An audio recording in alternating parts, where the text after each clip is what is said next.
Good evening, everyone. Good evening. It is Saturday Night Live with Doc Holiday and She Loves Thee. Doc said that he couldn't do a full show tonight because he has graduation going on for his nephew. Oh, there he is right there.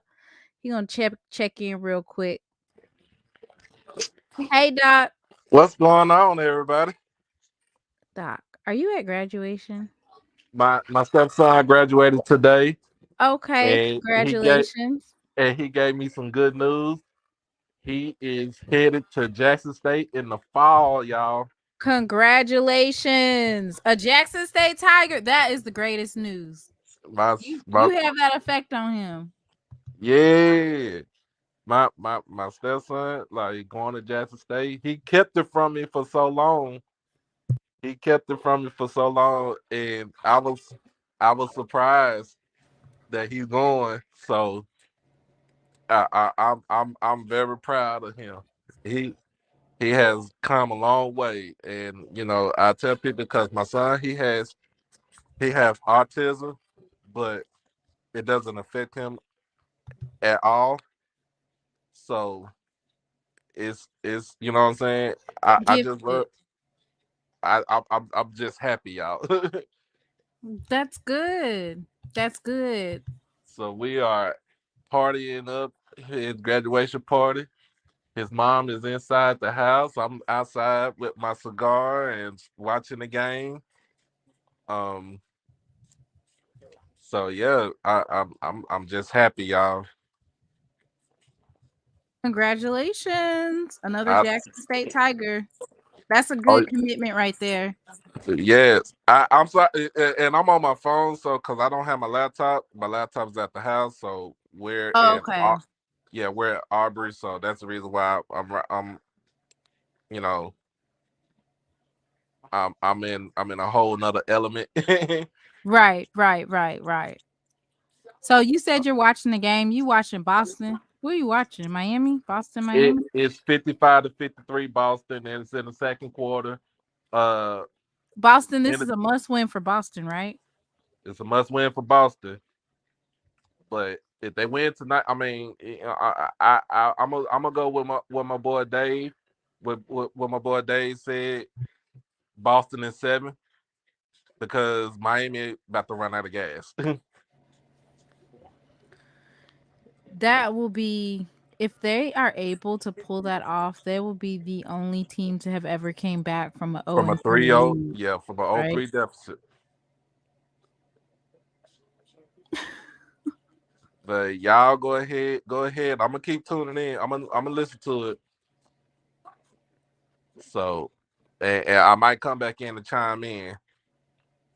You said you might. Oh, you finna get off. Yeah, for a little bit right now. I'm gonna chime in, Okay, cool. and, That's and, what's and up. if I come back on, I'll come back on. All right, cool. All right, y'all, everybody, man, y'all be good. We getting ready to get into it. We getting ready to get into this baseball championship. Mr. Garner's talking. He wants to.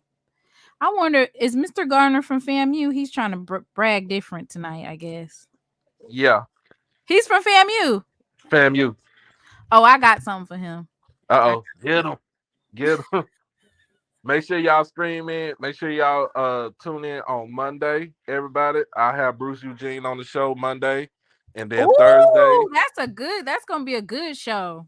I got Jacoby and Morgan coming on the show. The quarterback That Syracuse. from Syracuse. Okay. You doing some Yep. interviews. I haven't started doing interviews yet. You But gotta get up. okay, so Gotta get on it. You got the great Bruce Eugene tapping in. Yep.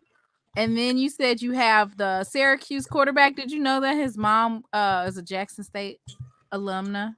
And um I've been in contact with his aunt. His cousin is a subscriber to the show.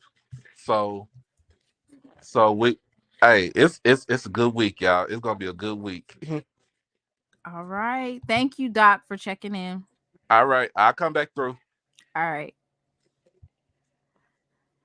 So Mr. Garner wants to point out that, of course, it's going to be uh, FAMU versus Bethune-Cookman.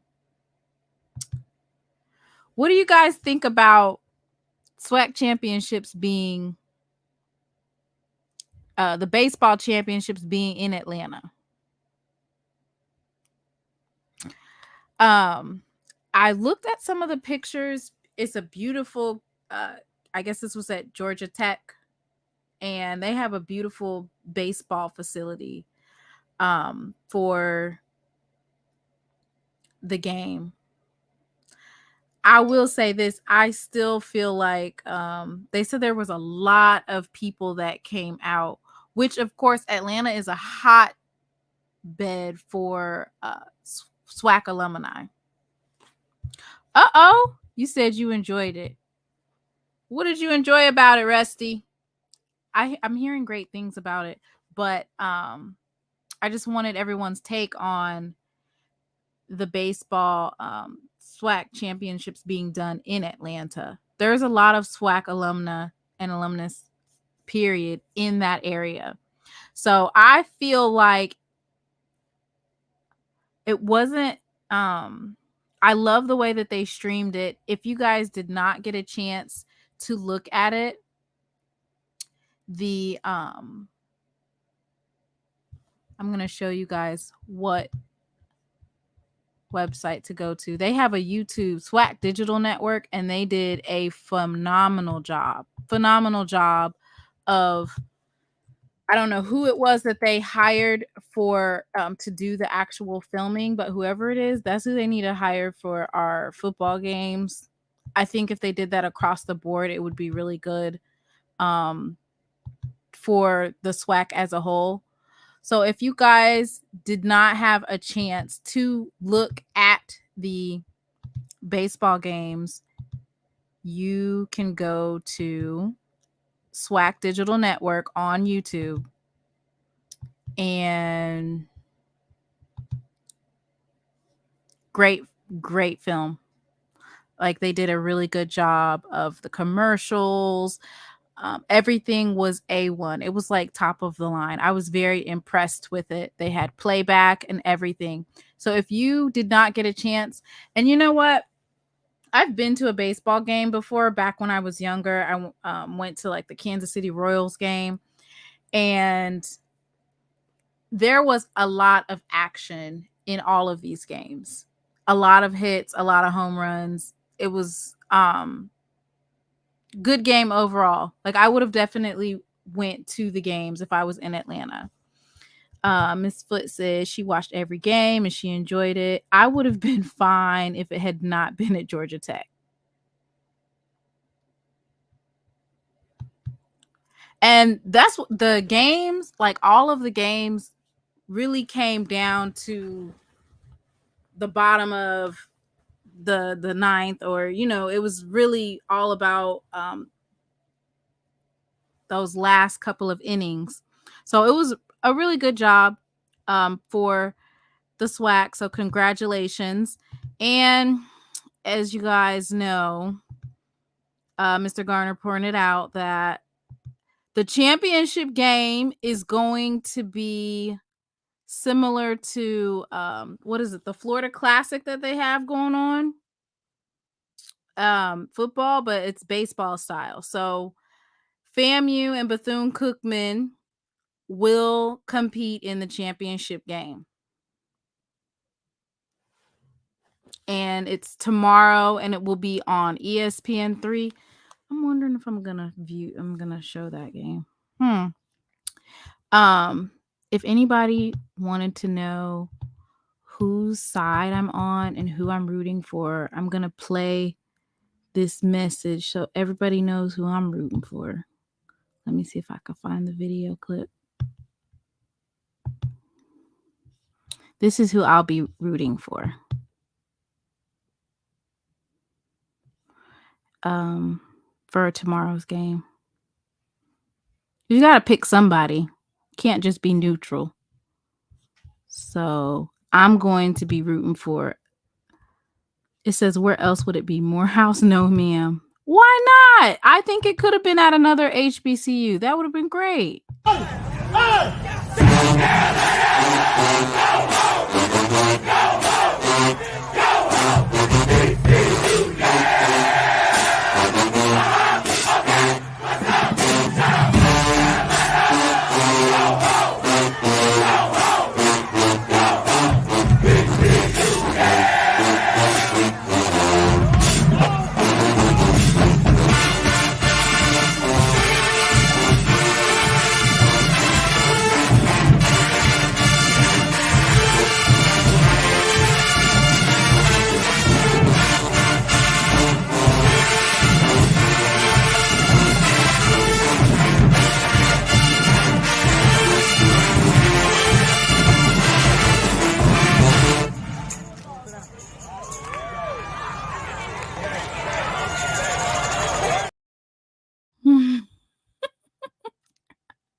You wrong, Rusty. You hope both of them take a L?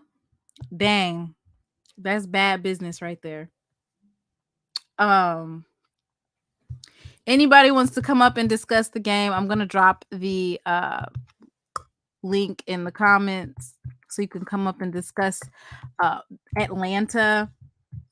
I liked the idea that being that it was in Atlanta, why couldn't it have been at another HBCU?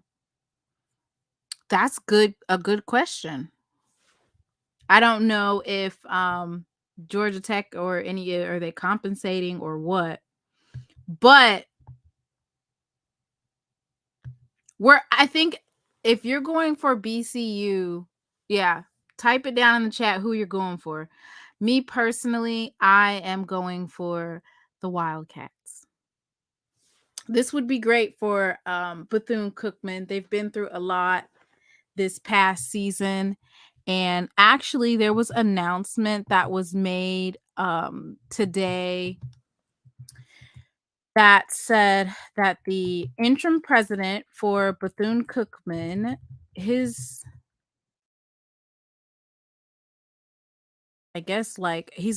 a contract for 1 year.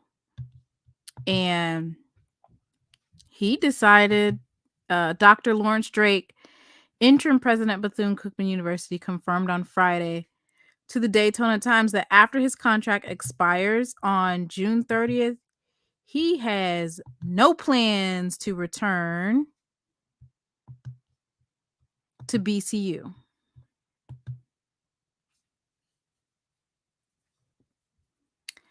So for me, I don't know what that means for Bethune-Cookman athletics, but I'm hoping that they'll be able to, it's kind of hard when you have a revolving door with your administration. We all know that Bethune-Cookman went through a lot in the last year. And Dr. Lawrence Drake was probably like, get somebody else to do it. So hopefully they'll be able to find another interim president that will be able to carry that legacy. I don't know how far they've been going with regard to trying to actually find a permanent president.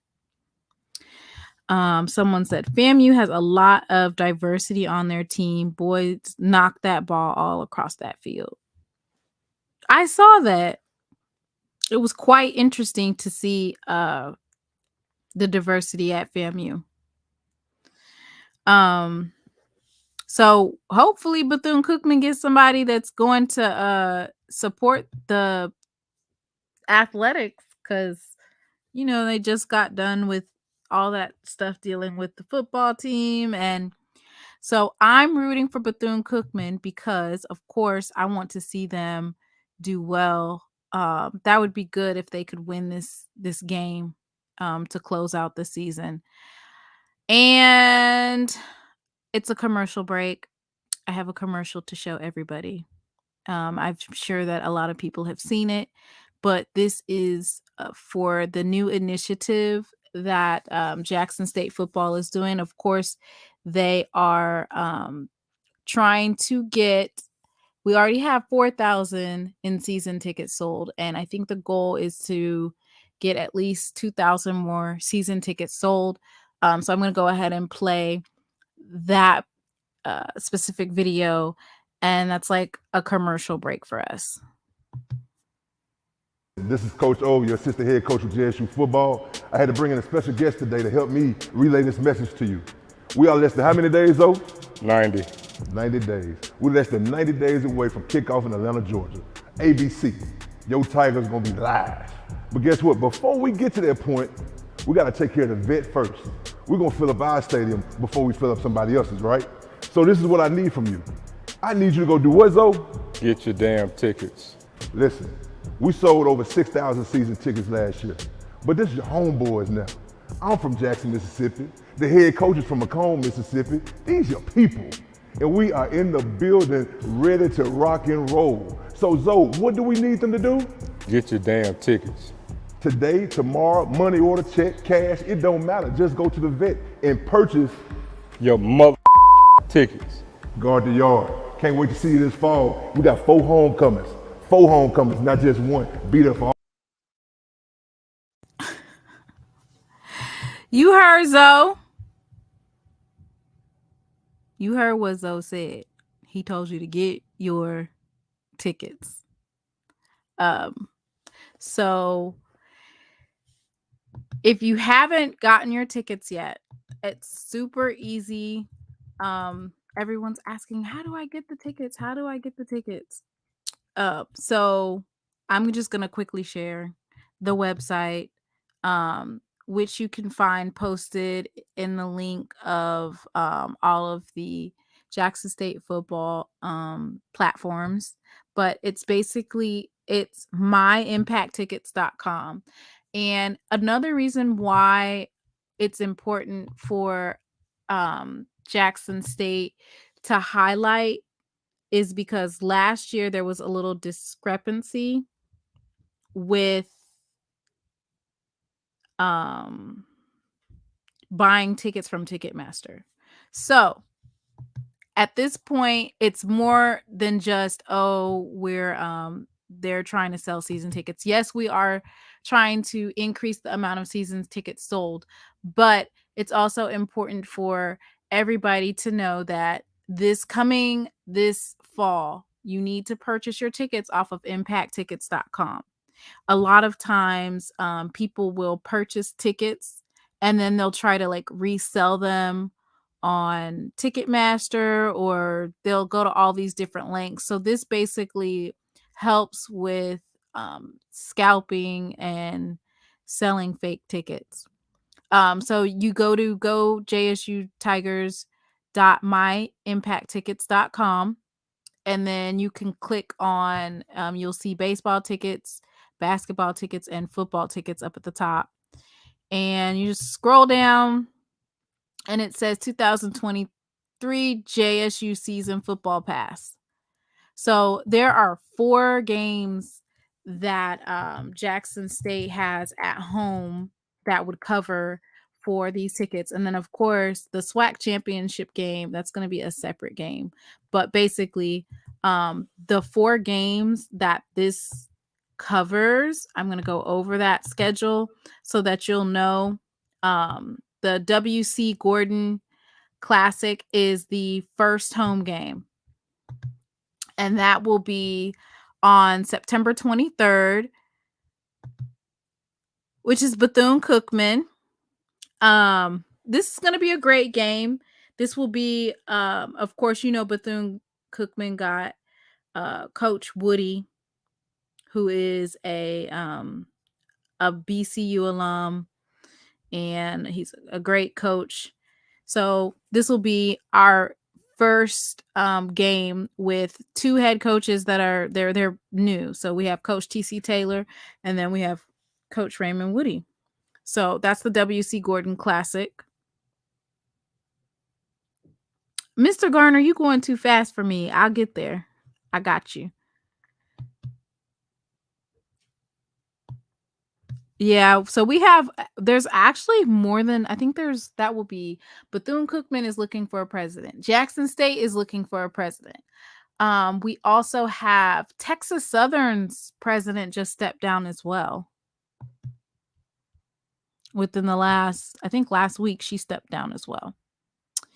Then the second game that the season tickets cover is the homecoming against Alabama State. Now, you know that this is going to be a sellout because of all of the hoopla from last year's game and the buildup over the past couple of years, just with Alabama State being petty and then we're being petty back, so it's been a buildup. And of course, the coach, he said that he wants to, he can't wait for our homecoming. So that's it right there, Alabama State. And of course, we beat Alabama State last year at their homecoming. So that's going to be a sellout. Then we have Texas Southern, November 4th. This is also covered by the season tickets. And of course, that's going to be Andrew Body at the quarterback at the offense. So this is this will be a great game as well. And then last but not least, let's see this last game that we have. Now, you guys know this is Alcorn versus Jackson State University. Everybody seems to think that we should have this game anyway in Jackson. But that right there. So that's out of all those games, I'm expecting all of them to be a sellout, but let's be for real. Where are you going to be able to see 4 teams for less than, what's that? It's less than $30 a piece because it's only $110 with tax or with the ticket fee. $110 for 4 games. Nowhere. I want to ask the fan base, if you purchase extra ticket, think about giving to those families in Rolling Fork. They lost so much during that tornado. Just a thought. That's a good thought. I wonder, we need to get an update on those families and see how they're doing. Sometimes when natural disasters happen, a lot of time there's a lot of hoopla at first and then it dies down, but their lives are still, in a disarray. And Miss Foot said, I'm a part of the Tiger Ticket Elite team. We need everyone to get your darn ticket. Contact me if needed. Okay, Miss Foot is letting everybody know. We need everyone to get their tickets. And Mr. Garner, he brought up that Amazon Prime will be shining national spotlight on Jackson State University as they focus on American colleges. So if you have Amazon Prime, which if you're a student and you don't have Amazon Prime, you can get Amazon Prime for the first 6 months for free. I don't know if anybody knew that, but yeah. If you're a college student, all you have to do is log in to with your student email, and they give you your first 6 months free. And so here is what Mr. Garner is talking about, which is the college tour series. And so it says the Amazon Prime series, The College Tour, is giving the world a look at life on Jackson State's campus, told through the students who choose to attend the Mississippi University with the help of JSU's bioengineering community and the Honors College. I know that I'll be ready for any bumps or blockades that come with my past. So that's JSU student Courtney Smith. And then also Dr. Justin Turner, who's an alumnus of Jackson State, and he's the Mississippi Chief Medical officer. He's also going to be featured in there. So that's great to see Jackson State being featured on Amazon Prime. So everybody, if you have Amazon Prime, make sure that you check that out.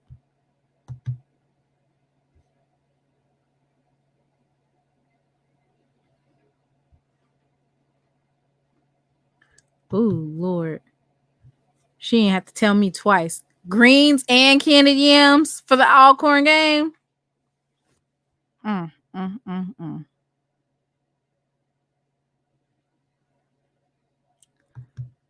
As for RV people, the state fairgrounds is a great place to park. So I heard from a little birdie that there is a parking pass that you can get, which somebody, if you could drop the actual parking in the chat so they know there's parking that you can get for $20. And they said that it is lit, exclusive. The police escort you from the parking to the game. So you get basically a police escort.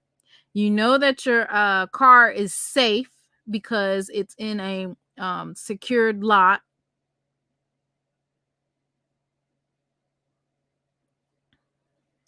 I would say I like that I wouldn't say that I like playing.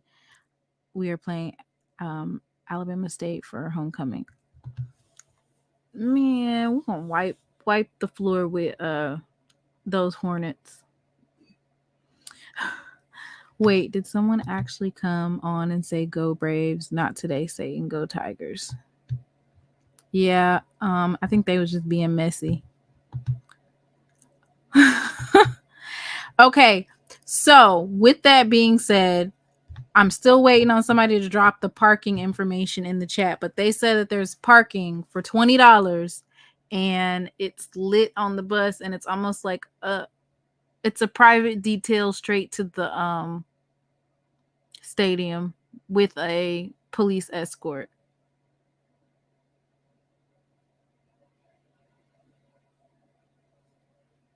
What's up, Mr. Moore? Okay, so our next topic. Let me see if I done went through these topics. And once again, Doc is celebrating his stepson's graduation from high school, and his son just announced that he will be headed to the Jackson State University.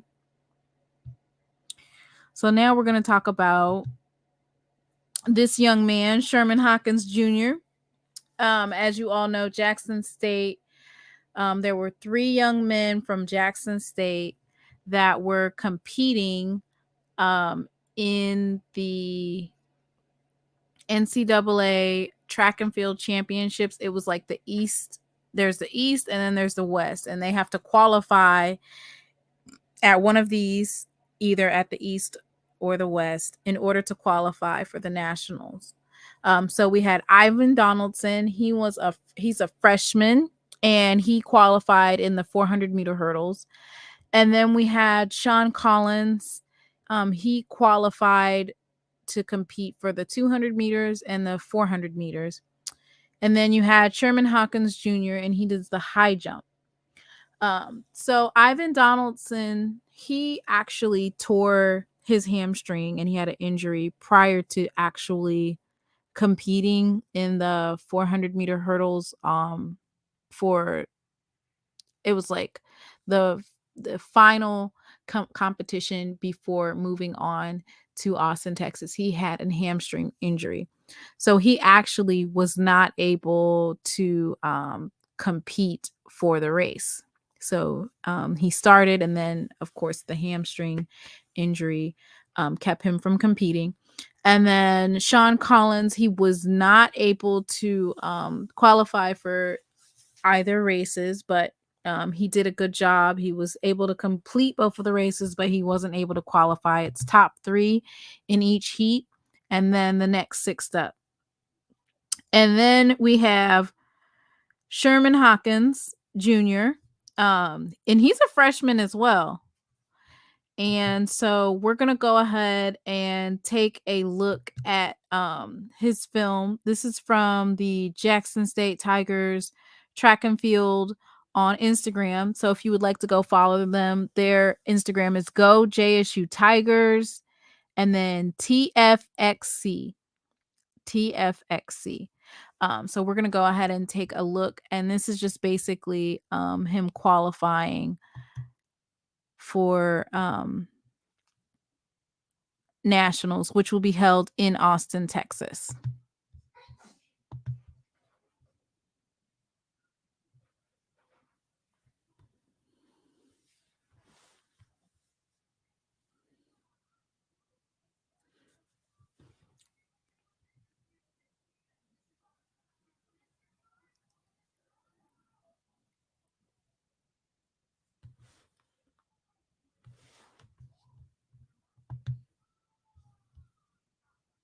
And that's his coach.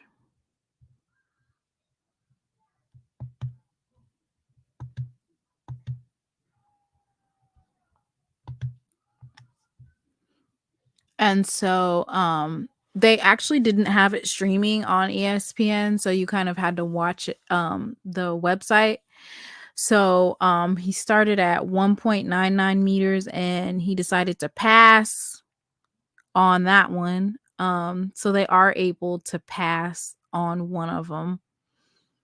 And then he cleared for 2.04 meters. And then he had to do 2.0. I want to say 2.09 is next.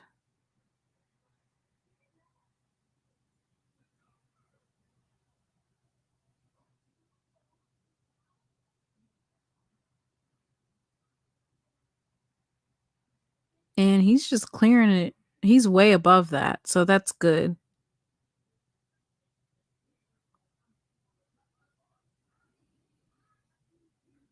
And the last height was 2.14 meters in order to qualify to go to Austin. And he was able to do that. So Sherman Hawkins will be competing, representing Jackson State in Austin, Texas. And that will be in like 2 weeks. So congratulations to him. And congratulations to Jackson State track and field. Okay.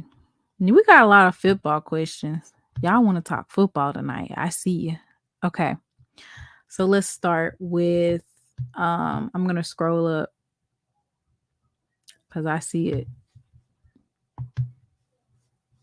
Oh, wait. Let me do this real quick. Before we start on football, let me go ahead and share these informations.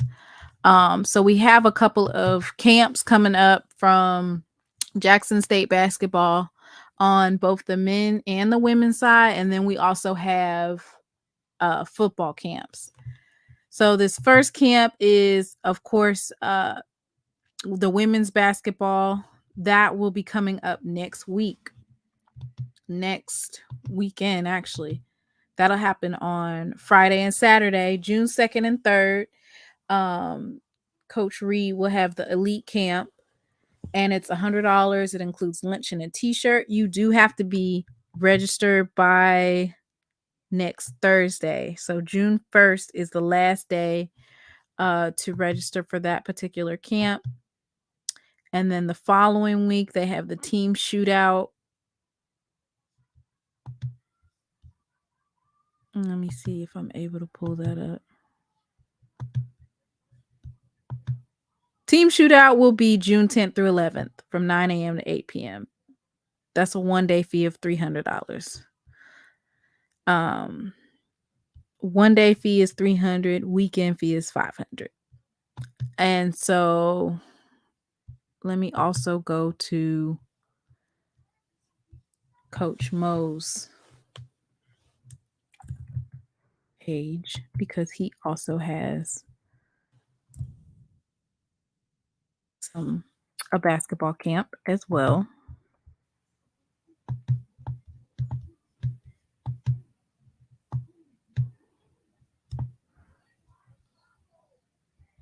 Let's see where his is. All right, here's his right here. So he has a camp on June 1st and 2nd as well, a team camp. And for high school and varsity, then he has guards and wing skills camp on June 9th, June 21st, forward and big skills camp, and June 28th, elite camp. So there's a lot of camps that'll be going on this summer from Jackson State. And then, of course, we have the football camp. So I see a lot of people in the comments talking about some of our former players, and there was an announcement today for Travante Rucker. He will be going to UT Martin. Just had that announcement today. Let me see if I'm able to even find it where he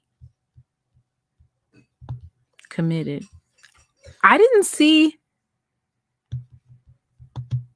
Let me see if I'm able to pull it up where he committed to UT Martin. I didn't even see him announce it.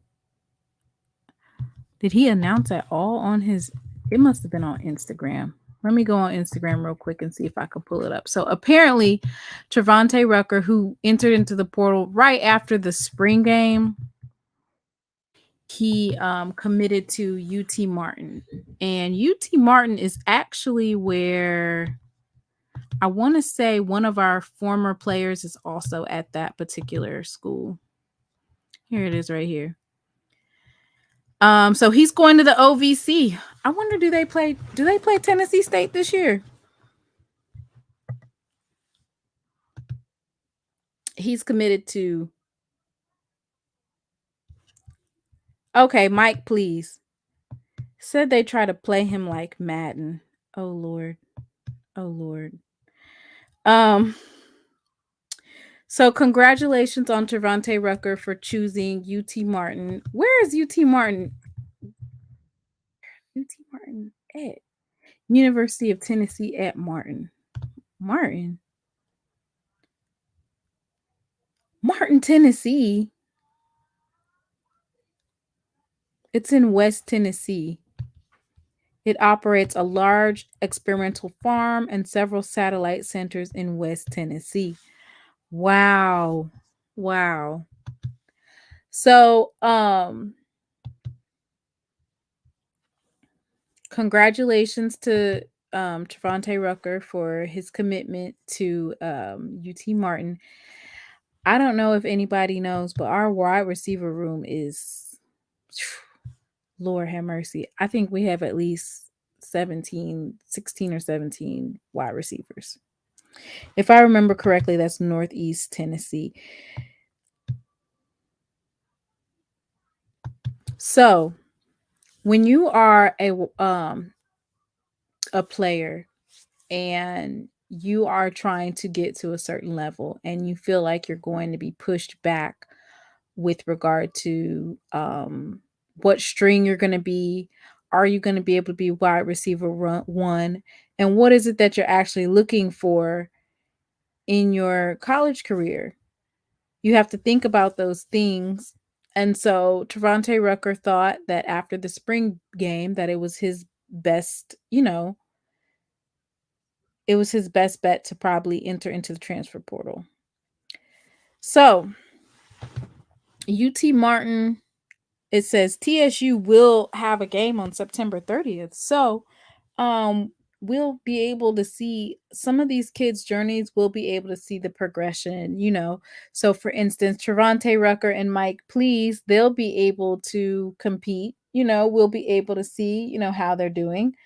McNeese State, usually a SWAC team plays them. But there's several players from Jackson State roster that went to McNeese as well.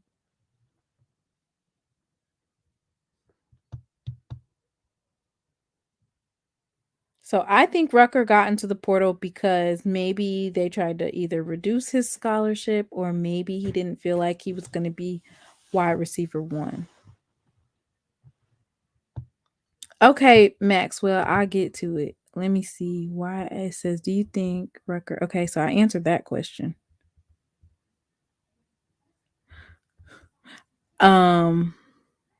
I don't think that Trevante necessarily got into the portal just because TC said he was recruiting more weapons. He had 30 to 40 spots to fill, including walk-ons and including student athletes who already have either have other athletic scholarships or they have academic scholarships.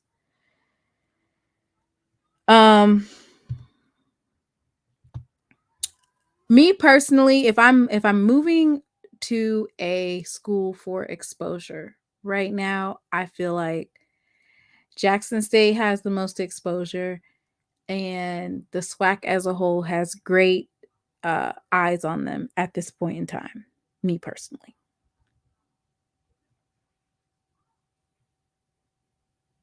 Yes, so McNeese gets played, so there's a lot of them. And I wouldn't say that. We're hoping that Niles Gaddy and Hooks, as well as Trevante Rucker. So now that we see the CFL, the XFL, the NFL, the USFL, that's literally 4 different well, they have semi-pro and then the pro. I mean, it's basically a pro league. So USFL, XFL, they all have more avenues for HBCU athletes to get to their pathway. So I saw in the comments somebody was talking about the XFL HBCU showcase. So I definitely want to talk about that.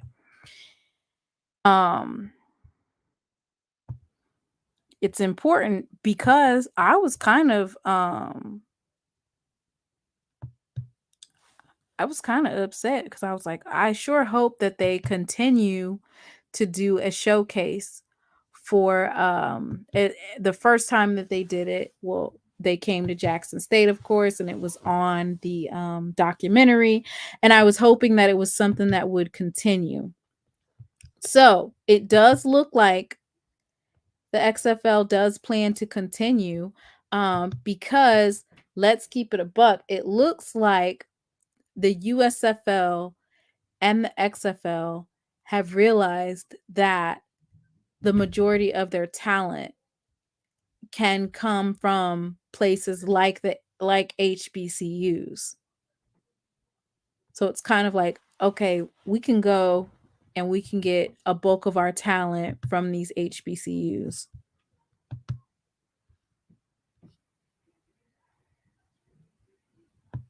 Let's see. So they're going to be hosting it on June 17th at Clark Atlanta University. It's open exclusively to players from HBCUs.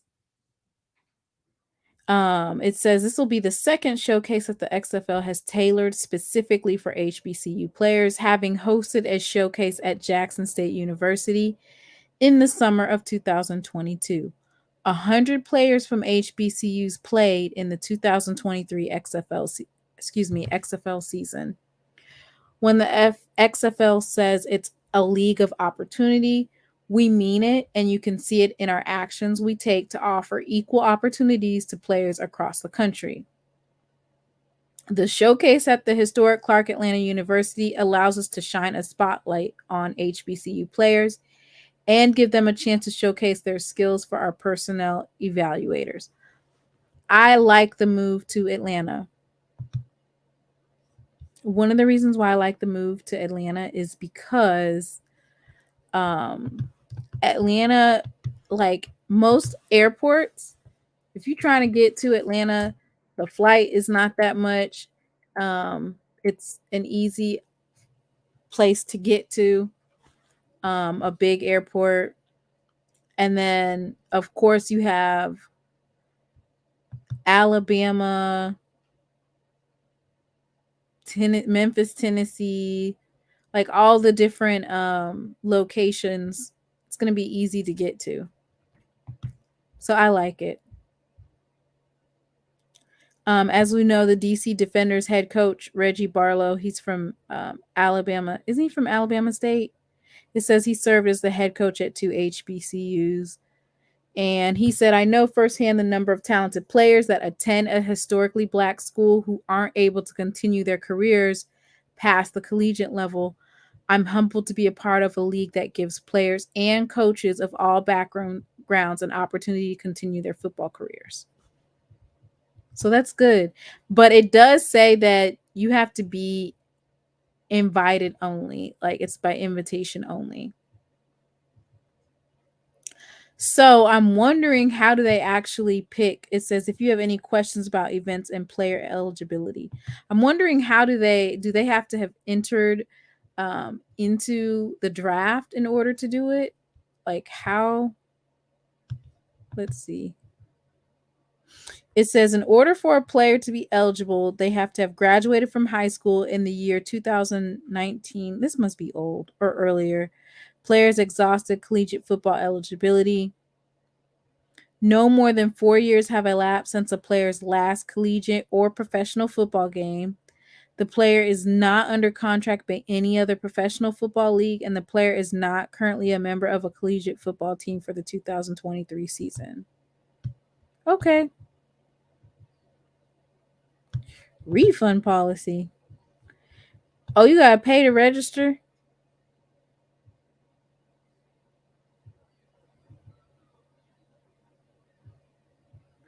How much is it? So it looks like the player registration is $260 to register.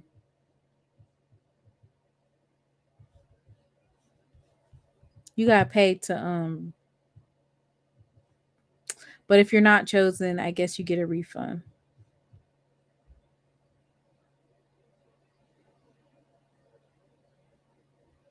And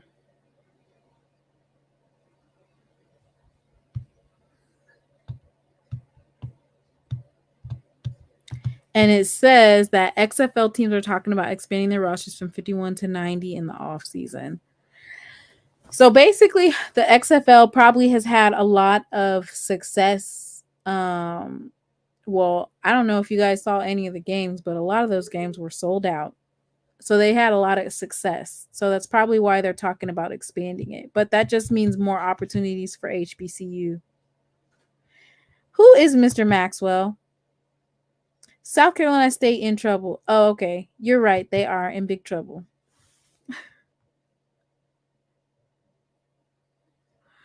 It says Great City Foundation Summit, how to amplify.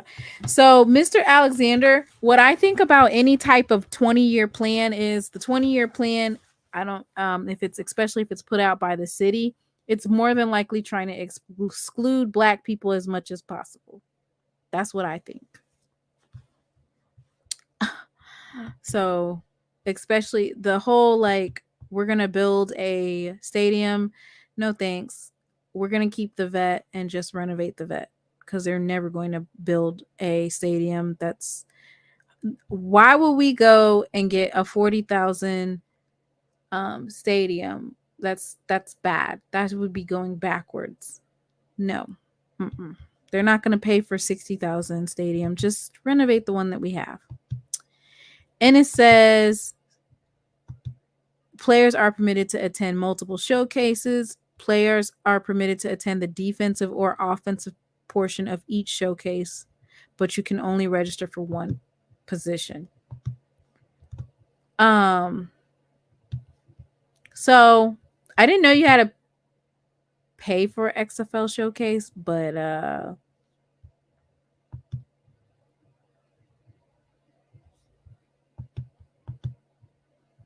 here it is right here. They have other showcases. So they have the HBCU showcase. Then they have an Atlanta showcase the very next day. They have one in St. Louis. They have one in Washington, D.C. at the University of Maryland. They have one in Houston at the Village School. And they have one at Arizona State University.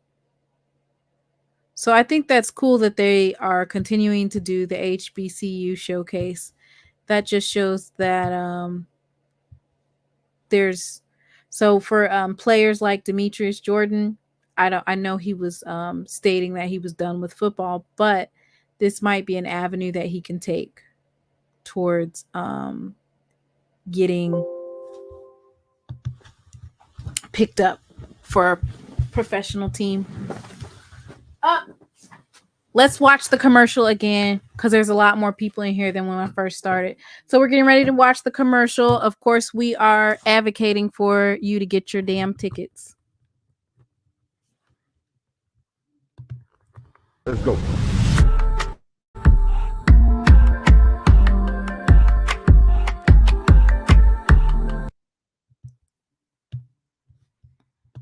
Tiger Nation, D.I. Love family, Guard the Yard crew. Listen, this is Coach O, your assistant head coach of JSU football. I had to bring in a special guest today to help me relay this message to you. We are less than how many days, though? 90. 90 days. We're less than 90 days away from kickoff in Atlanta, Georgia. ABC, your Tigers gonna be live. But guess what? Before we get to that point, we gotta take care of the vet first. We're gonna fill up our stadium before we fill up somebody else's, right? So this is what I need from you. I need you to go do what, Zoe? Get your damn tickets. Ooh, Listen, Mr. Ford. we sold over 6,000 season tickets last year. But this is your homeboys now. I'm from Jackson, Mississippi. The head coach is from Macomb, Mississippi. These are your people. And we are in the building ready to rock and roll. So Zoe, what do we need them to do? Get your damn tickets. Today, tomorrow, money order, check, cash, it don't matter. Just go to the vet and purchase Your mother tickets. Guard the Yard. Can't wait to see you this fall. We got 4 homecomings. 4 homecomings, not just one. Be there for all of them. Let's go. Hey, Mr. Ford. Hey, Mr. Mona, how you doing? Good. How are you? I know you was in Atlanta I know you was at the baseball game. I'm so impressed with that tournament. But let me tell you, I just got back from a graduation party. The young man is going to South Carolina State. There were about 50 people there. Everybody said they're going to be at the Jackson, South Carolina State game in August. Everybody said they were going to be there. So I'm glad you tell them about the tickets because that first game is probably going to be a sellout quickly. Oh, we have a small spot for South Carolina State. They got a small section that they can purchase tickets for. Yeah. So I need to pull that up because, most of the tickets are reserved for Jackson State. So they might be sitting, in Jackson State territory. But yes. Yeah. The MEAC SWAC challenge. Now, who's the home team? Who's the home team? The home team is Jackson. Let's see if we was home last year. I want to say we was home last year. Okay, so South Carolina State is their home team? I think so. Did you know that that's going to be on ABC? Yeah, I saw that. Oh yeah, that's going to be big. I've been bought my tickets a long time. Yeah, I'm glad you're advertising it because these people need to go ahead and buy their tickets because that's going to be a sellout real quick. I think that MEAC SWAC challenge, right, that's going to set the tone for both South Carolina State and Jackson State's season. It's going to set the tone for it. Yeah, it'll kick off the season for the. So all of them said they were going. Yeah, everybody at the thing said they was gonna be there. Another reason why they need to go ahead and buy the tickets is because the scalpers usually, like, it's June now, so like right around July, they'll buy the tickets, and so what ends up happening is people have to pay double, and the tickets are not even that expensive right now. They're literally $20. There's absolutely no reason why.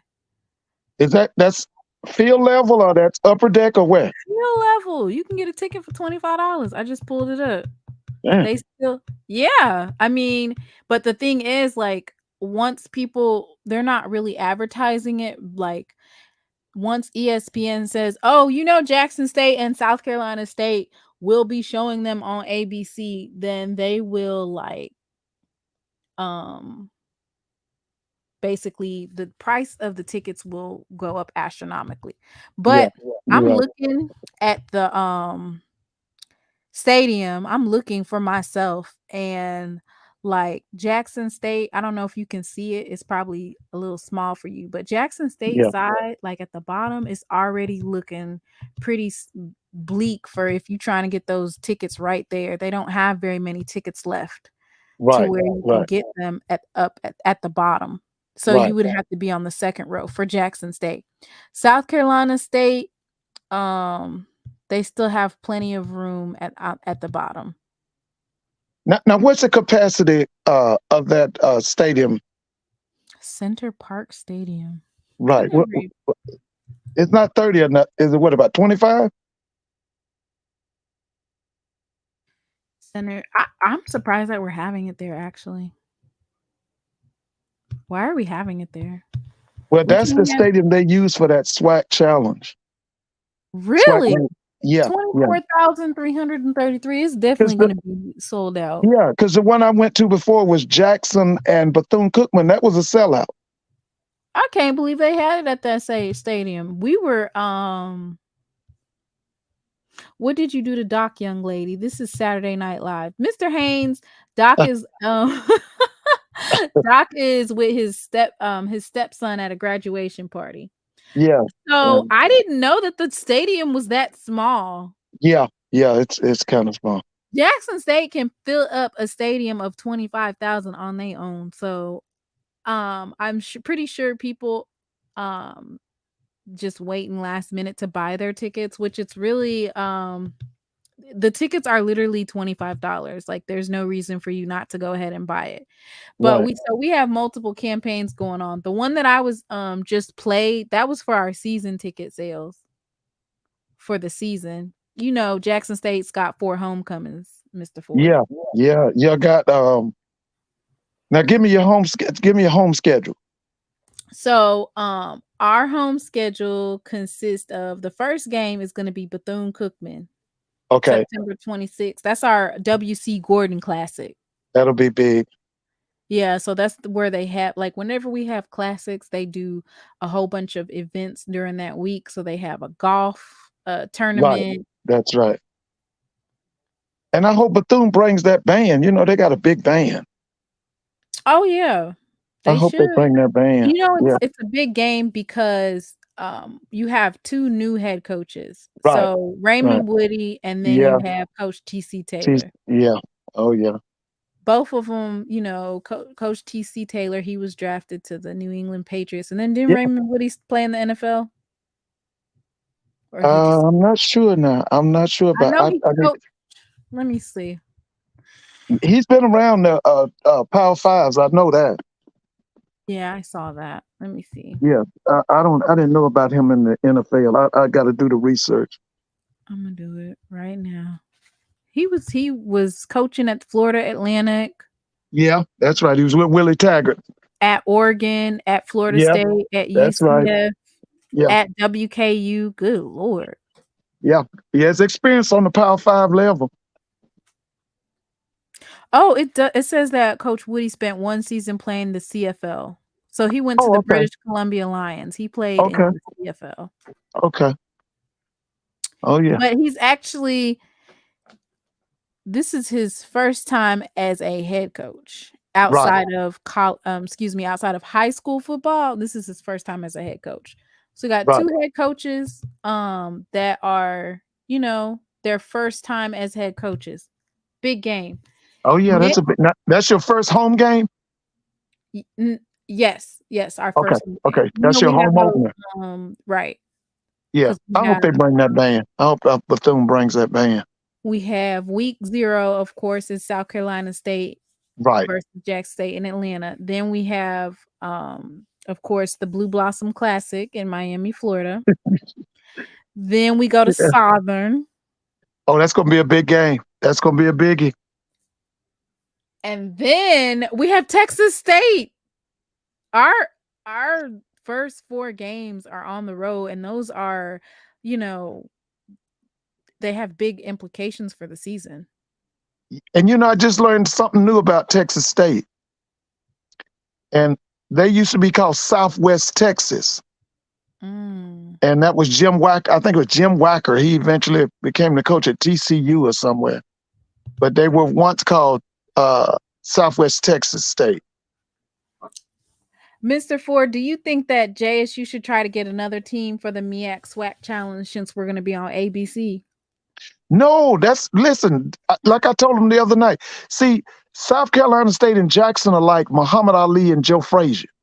This is the second one. The first one was the one at the Celebration Bowl. You talking Now about this the is first one where they knocked us out? Good. well, listen, y'all got to get them this time. You got to get them. Ain't no God. Ain't Yeah. no God. We're going to get them. Yeah, you got to get them this time. You got to get them. I don't care what nobody says. This Yeah. Celebration 2.0, like Celebration That's right. Bowl, like this. That's what it is. Celebration 2.0. No, I think this is the right thing. So, like I said, I want Coach TC to open up with a big win for Jackson and for the SWAC. I want a big win. Knock them out. Yes. So that is big. Yeah. So about the baseball, Man. do you think that it should continue to be in Atlanta? Yes. Listen, I've been watching it on the computer. Hopefully I can. Digital I Network? love it. I love the SWAC. I've been listening to Coach Kadar. I think his name is. He's the Charles Edmonds. I think that's Charles Bishop from Yeah, Bishop is on there. He's been doing the field stuff. The pregame show. So it's good Yeah. to see that He's been good. He's been good. That's right. Centoria Black. Is that his name? Centoria Black. The only one that I knew out of all those commentators was Charles Bishop. Yeah, I know Bishop too. I know Bishop from he and the guy that went up to Colorado. What's his name? You know I'm talking. The big guy. Neely. Yeah, I know them. I watched them for years. Yeah. So they told I've been getting a lot of positive feedback. Oh, I think it's great. I hope they keep it here. Do you still think they should do it at Georgia Tech, or should they move it to No, keep it at Tech. I love that Tech is in the excellent right there downtown. That's right. And listen, all these graduates of all these black colleges are here. I heard they had a really big crowd yesterday. And I don't know how it went this year because I've been kind of out of the loop. But I'm expecting a big crowd tomorrow at the championship. I'm hoping if I can't get there, of course, I'm going to watch it on ESPN3. But I'm hoping to be in attendance tomorrow because I think this is going to be big between Bethune and FAMU. It's their Florida Classic baseball style. Yeah, that's right. It's Florida Classic baseball style. But I'm going to be honest with you. I thought that Grambling was going to win this thing. I thought Grambling, and I thought after Grambling, Alabama State. That's who I thought would win it. When I saw them the first 2 days, Grambling looked really good. Alabama State, to me, has the best finance baseball program.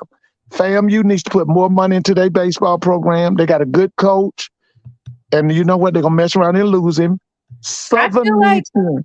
Jackson State, I feel like Jackson State, they just, I don't know. Y'all played 2 good games, but they lost it came down to the last. Yeah, it was 2 good games. Now I'm gonna be honest with you. I thought that when we were watching it at school, y'all were up by 3. I get home, it's tied up, and then the guy made an error. The second baseman, he made a bad throw, and they lost it on a bad throw. The game against Bethune-Cookman. But they got a good. What's coach's name for Jackson State? What's his name? I know he went to North Alabama somewhere, but I can't remember his name. Omar Johnson. Yeah, he does a good job now. Coach Johnson does a good job. He does a good job. But there's a lot of legacy. See, when I was in school at Grambling, y'all had Coach, was it Brady or Brady? What was his name? Coach Brady. Brady, yeah, he did a really good job when I was in school. And so did the The guy down at Southern, Coach Kadar, he had a super program down there. He had a really good program. Him and Coach Ellis over at he was at So the Grambling. last time we had a baseball SWAC championship was back-to-back in 2013 and 2014. But I will say this, he's never had a losing season. So Oh yeah, you mean Coach Johnson? Yeah. Oh yeah, he's good. He's good. He's good. Yeah, he is. He's really good. Let's see. And he was 29 and 27 last year. And what was he in the conference? Like what number was he? No, I'm saying what was his record in the conference? Was he second place? Or? Okay, I would have to look that up on his the thing. Because he usually does very well. Because one year he went undefeated in the conference, I think. And he lost the championship game to Southern, because I watched it on television. It was in New Orleans. That's been about what, 2 years ago? Maybe 3 years ago.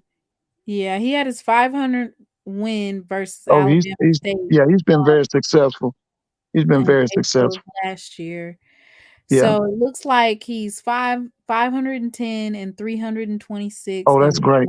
That's great, baby. Overall. That means he's an all-time winner. He's a big-time guy. Yeah. And he's been here for a while. Yeah. So I'm hoping, it was close.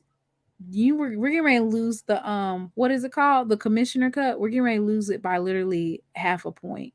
To who? To Alabama State. Yeah. They you know what? They kind of win that thing yearly. They got 152.5 points. Jackson State has 151 points. Whoa.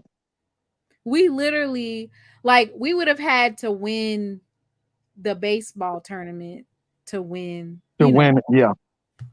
And then, the two that are in it, Bethune and Florida A&M, I guess it's more like, of course, bragging rights, but Bethune has 89.5, and then Florida A&M has 90.5. So if Bethune wins, then they'll be ahead of FAMU. That's too low for FAM. FAM should be doing better than that.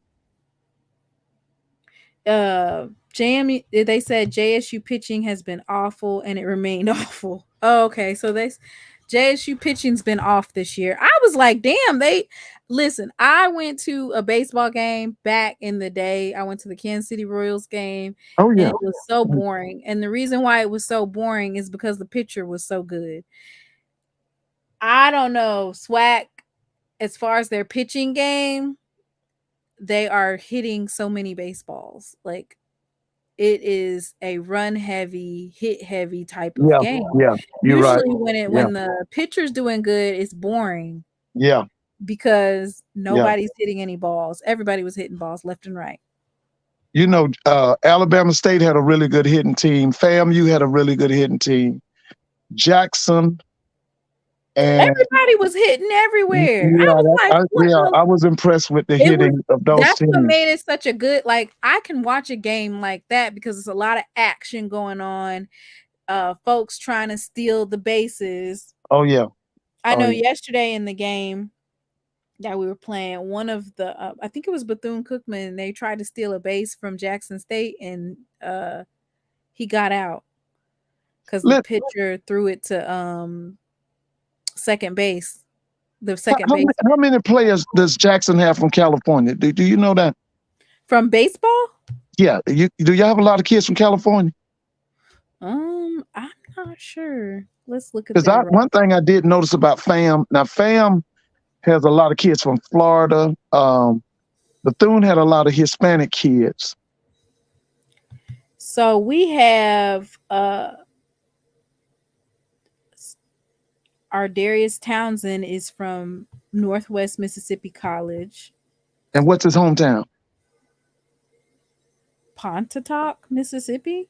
Okay, so he's a Mississippian. Okay. Arjun Huerta is from Wilmstead, Caraco. That's a Caribbean, right? Yeah, he ain't even from here. Yeah, he's correct. Omar Gomez is from Puerto Rico. Okay. Arroyo, Puerto Yeah. Rico. Uh-huh. Jatavius Melton. He was. I've heard that name. He was really big this year. He's from Natchez, Mississippi. Okay, another Mississippian. We have a lot. Ty Hill is from Saltillo, Mississippi. Okay.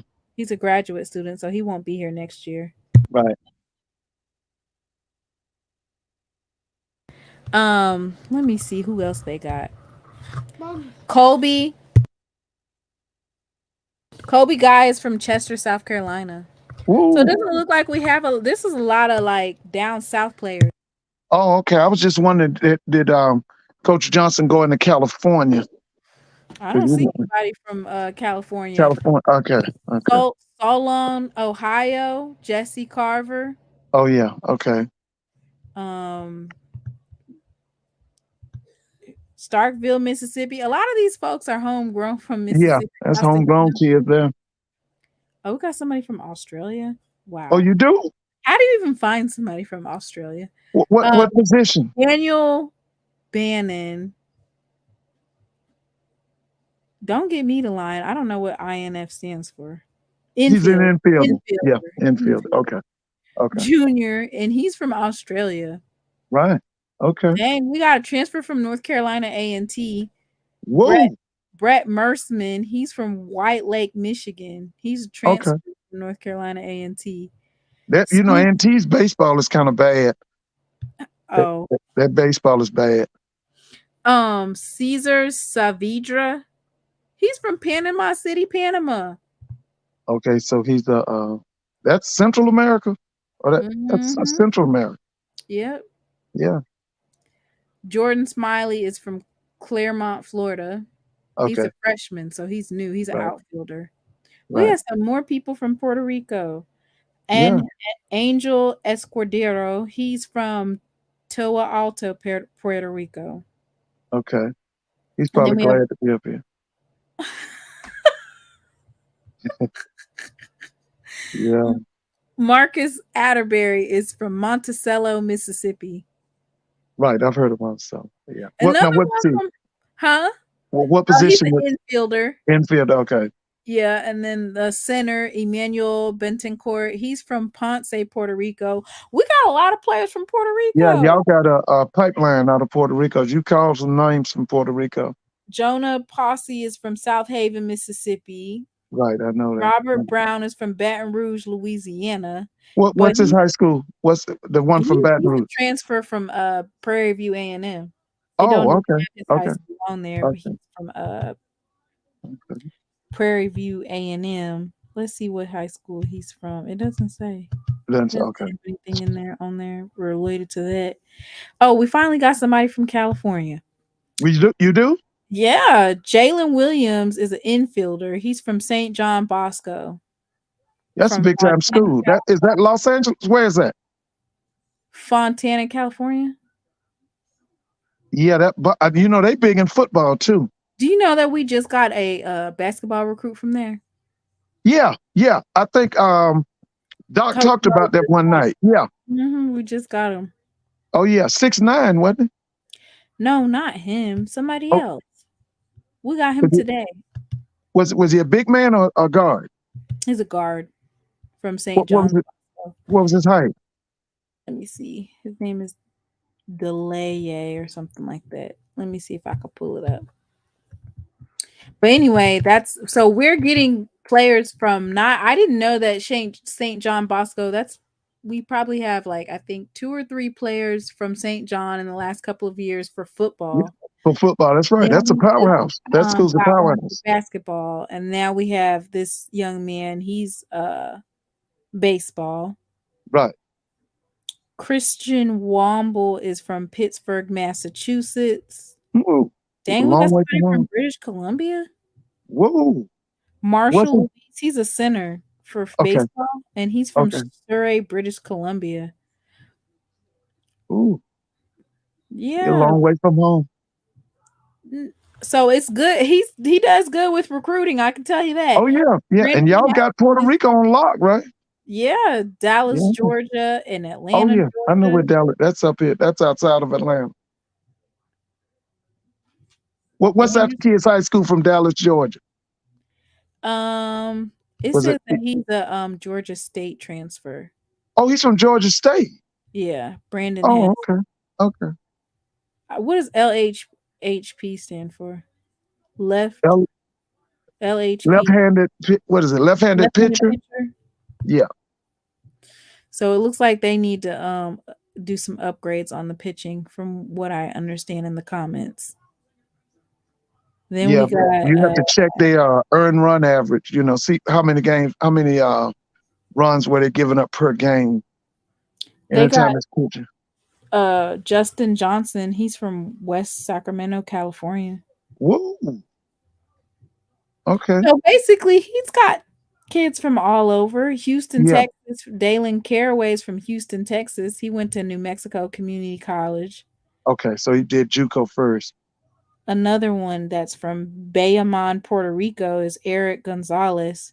He's a right-hand pitcher. Right. Okay. He's from Puerto Rico. Right. Dang, Yabuca, Puerto Rico. Steven Davila. A lot of pitchers. Right-handed pitcher from Trujillo Alto, Puerto Rico. But they said the pitchers was bad. We have to look at the stats. Oh, Doc right here. He said the 6'3" guard is from LA. Oh, he's from LA? And that's the one from Bosco? Yep. And it says St. John's Bosco is in Bellflower, California. Now that's outside of Los Angeles, right? Yep. So somebody said, I don't need to check ERA. These pitchers are horrible and aren't being developed. So Jeremiah Clark said there's some development issues. Uh-oh, we got some Lord. Somebody been going off in the chat. Sorry, I wasn't looking at the chat because I was on the other page. Jeremiah Clark says Omar Johnson needs to be replaced. I thought he won 500 games. Just because a kid is Hispanic doesn't mean he can play baseball. It's a bad pipeline. To Puerto Rico? Look, he is going off in the chat. I didn't even look at the catch. I'm over here on the other page. He is going in. JSU has 2 less spots than the other conference teams, so it's almost impossible for us to win the Commissioner's Cup. We need to bring back golf. That's what we need to do. Yeah, because y'all were really good in golf. Shasta needs to, I don't know if she wants to, but if she wants to come coach the women's team. Where is Eddie Payton now? Is he still in Jackson? Because he was the coach for many years. Eddie Payton for what? He was the golf coach. He was really good. They won the conference every year. That's Walter Payton's young. Eddie Payton, as in the football player Eddie Payton? Yeah, he was the golf coach at Jackson for many years. He's 71. He don't want to be messing with them kids. He was a good coach. Maybe he can pick one of his people. It said Eddie Payton's 30-year run as the face of Jackson State golf will soon come to an end. You saying he need to be there as a Well, maybe he can pick somebody because he was really good. He was Jackson at one time had the best golf program in the HBCU sports. They are going off in the chat about Omar Johnson saying he needs to be replaced. 16, 14. Oh, okay. Wait a minute. You're going to get rid of somebody that's won over 500 games? Oh, okay. It says that he had a losing. So this probably was his first losing season. In the conference or overall? In the SWAC. In the SWAC, he had a losing record? Yeah, it says he was 16-14 SWAC record in 2022 and 13-17 in 2023. So they love you when you winning, and they want you to exit stage left. I'm a numbers guy. You said over 500 wins, right? What'd you say? Yeah, he's had over 500 wins. Listen, that means that man's won at a very high level. If you get 500 wins in baseball and basketball, you're a big timer. You're like a Hall of Famer. But Jeremiah, I don't know if he wants to come in and talk about it. He said that these baseball players are not good, and he's watched almost every game, and he's saying that. So listen, it says JSU has the bats, the pitching this year is atrocious. So now, who's the pitching coach?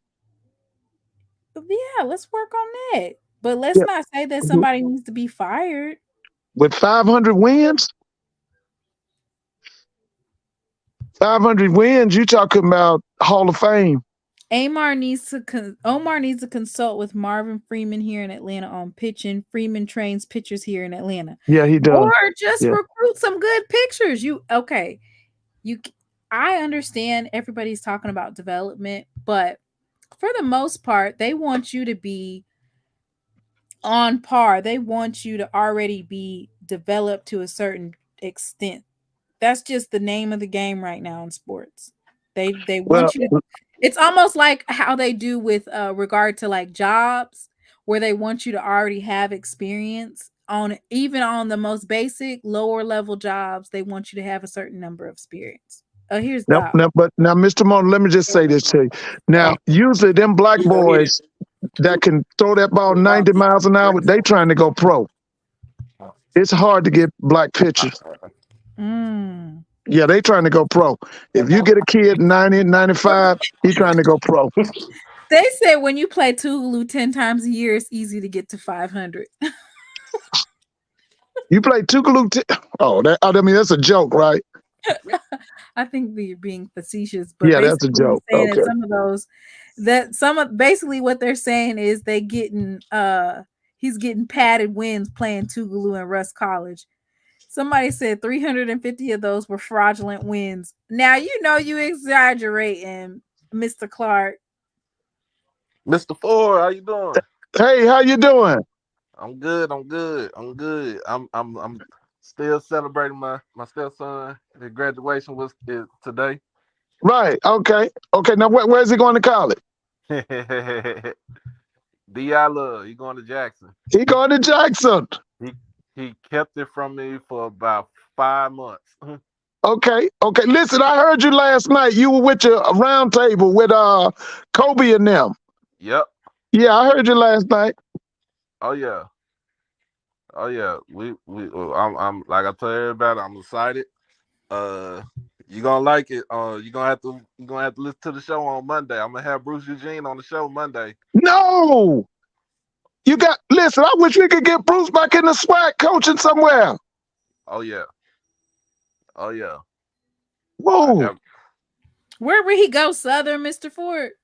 No, he'll go to Grambling. Grambling, yeah. He'll go to homeschool. He'll go to Grambling. You think if Coach Hugh don't win this year, they'll fire him? Yeah, listen, he's got to win this year. I was talking to some people. When you say win, you mean like win the West? Win like what? He's got to win. He's got to win. Win what? He's definitely got to win the West. He's got to win the West. Man, I'm telling y'all, Bruce Eugene, he's a SWAC killer. Oh yeah, man, I would love him to be down there.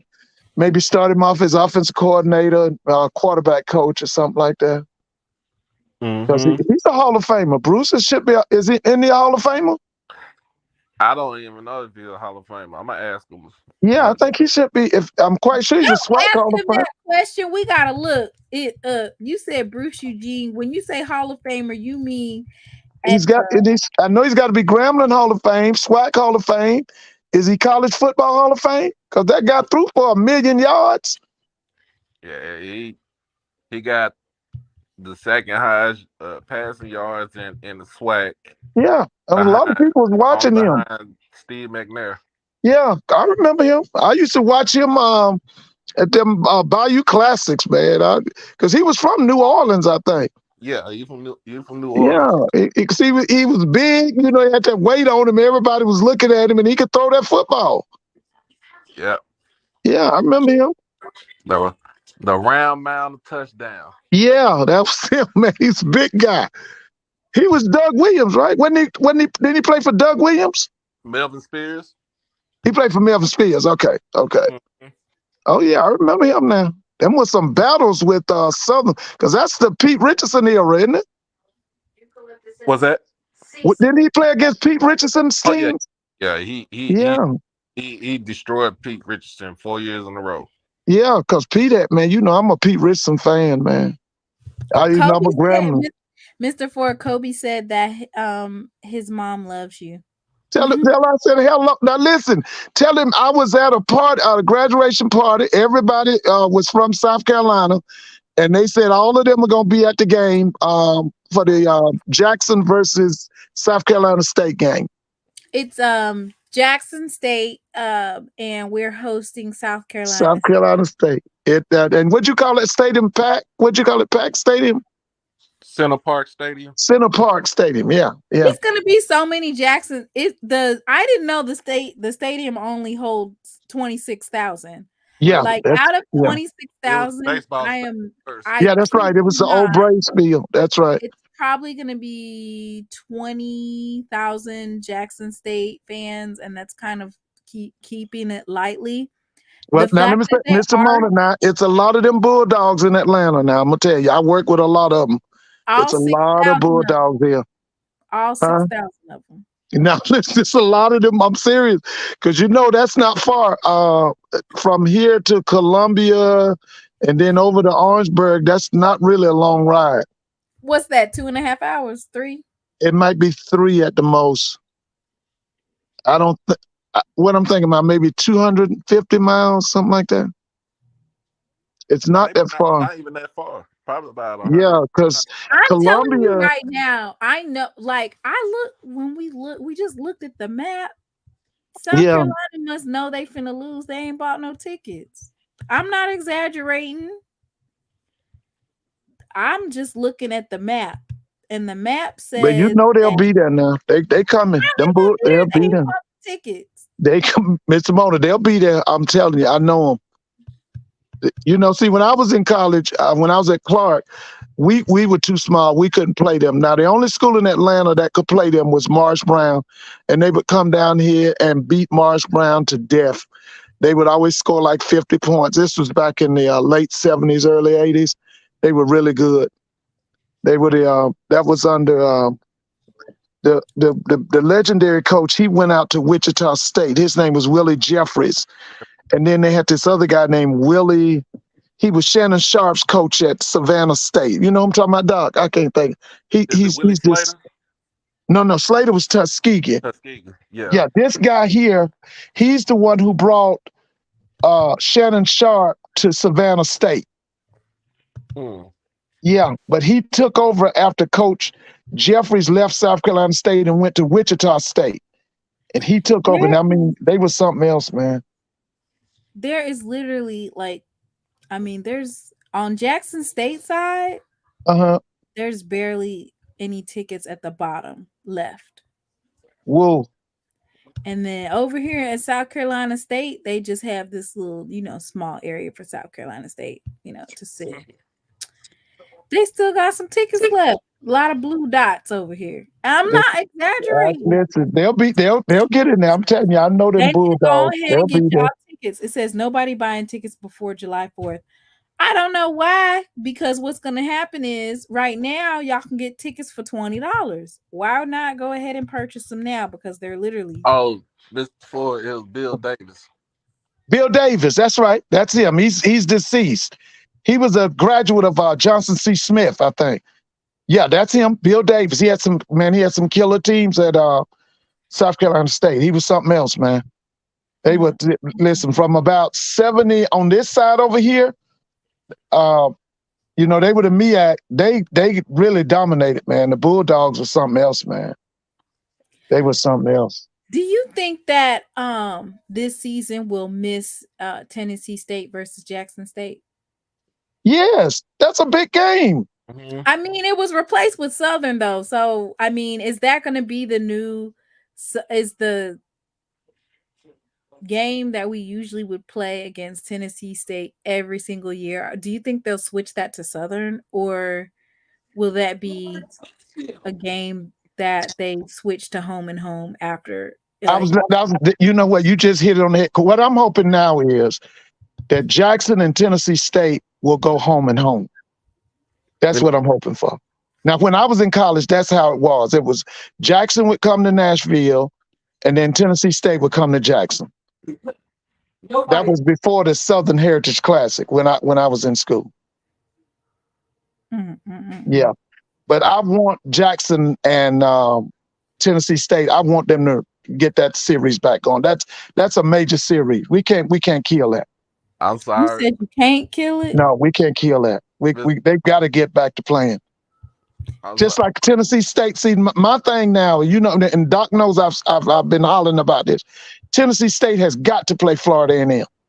This don't make no sense. They got to play Florida A&M, and Jackson has to play Tennessee State. That hurts black college football that Jackson is not playing Tennessee State. It hurts black college football that Tennessee State is not playing Florida A&M. That those games have got to be made, got to be brought back. They got to. We don't have a choice. Well, this is the map. It looked like they got a lot of tickets left.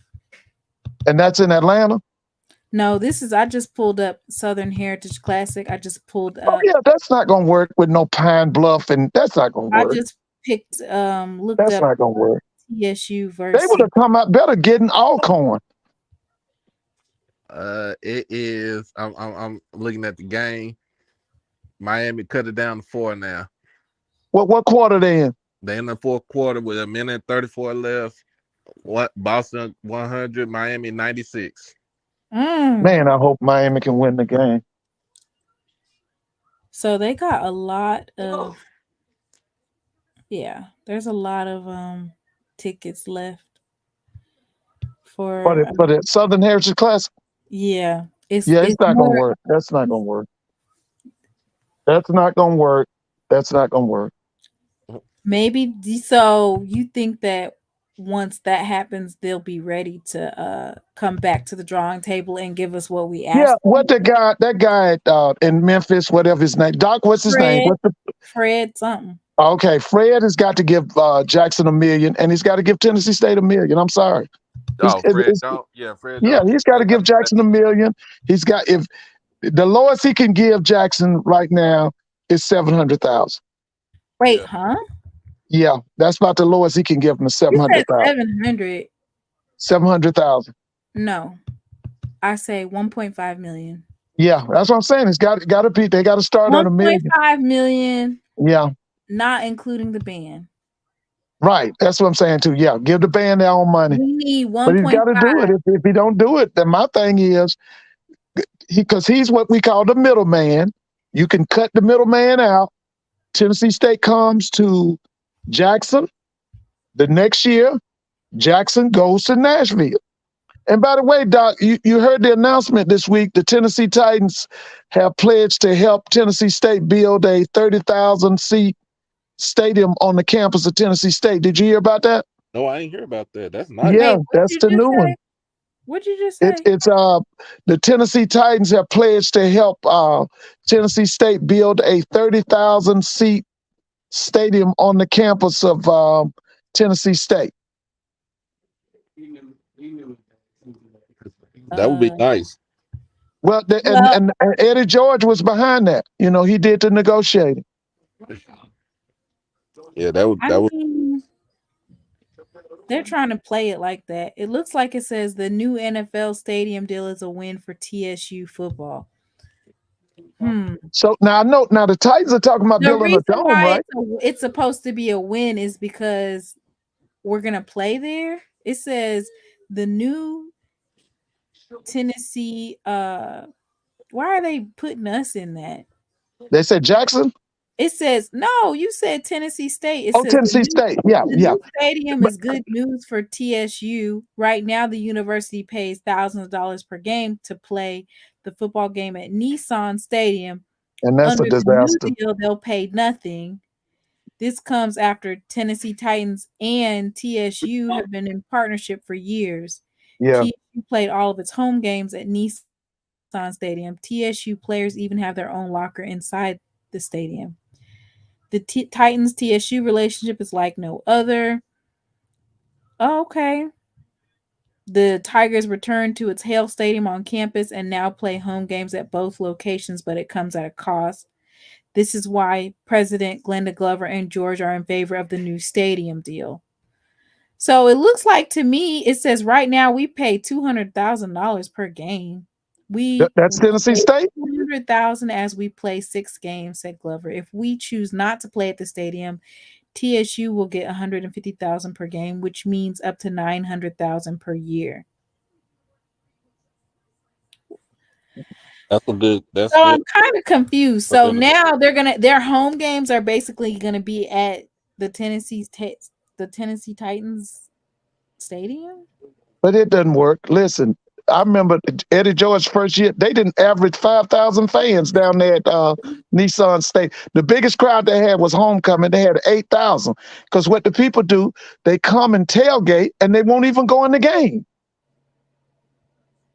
So basically, what I'm thinking is that the Titans used it as a community deal for them. Like, Yeah. hey, Yeah.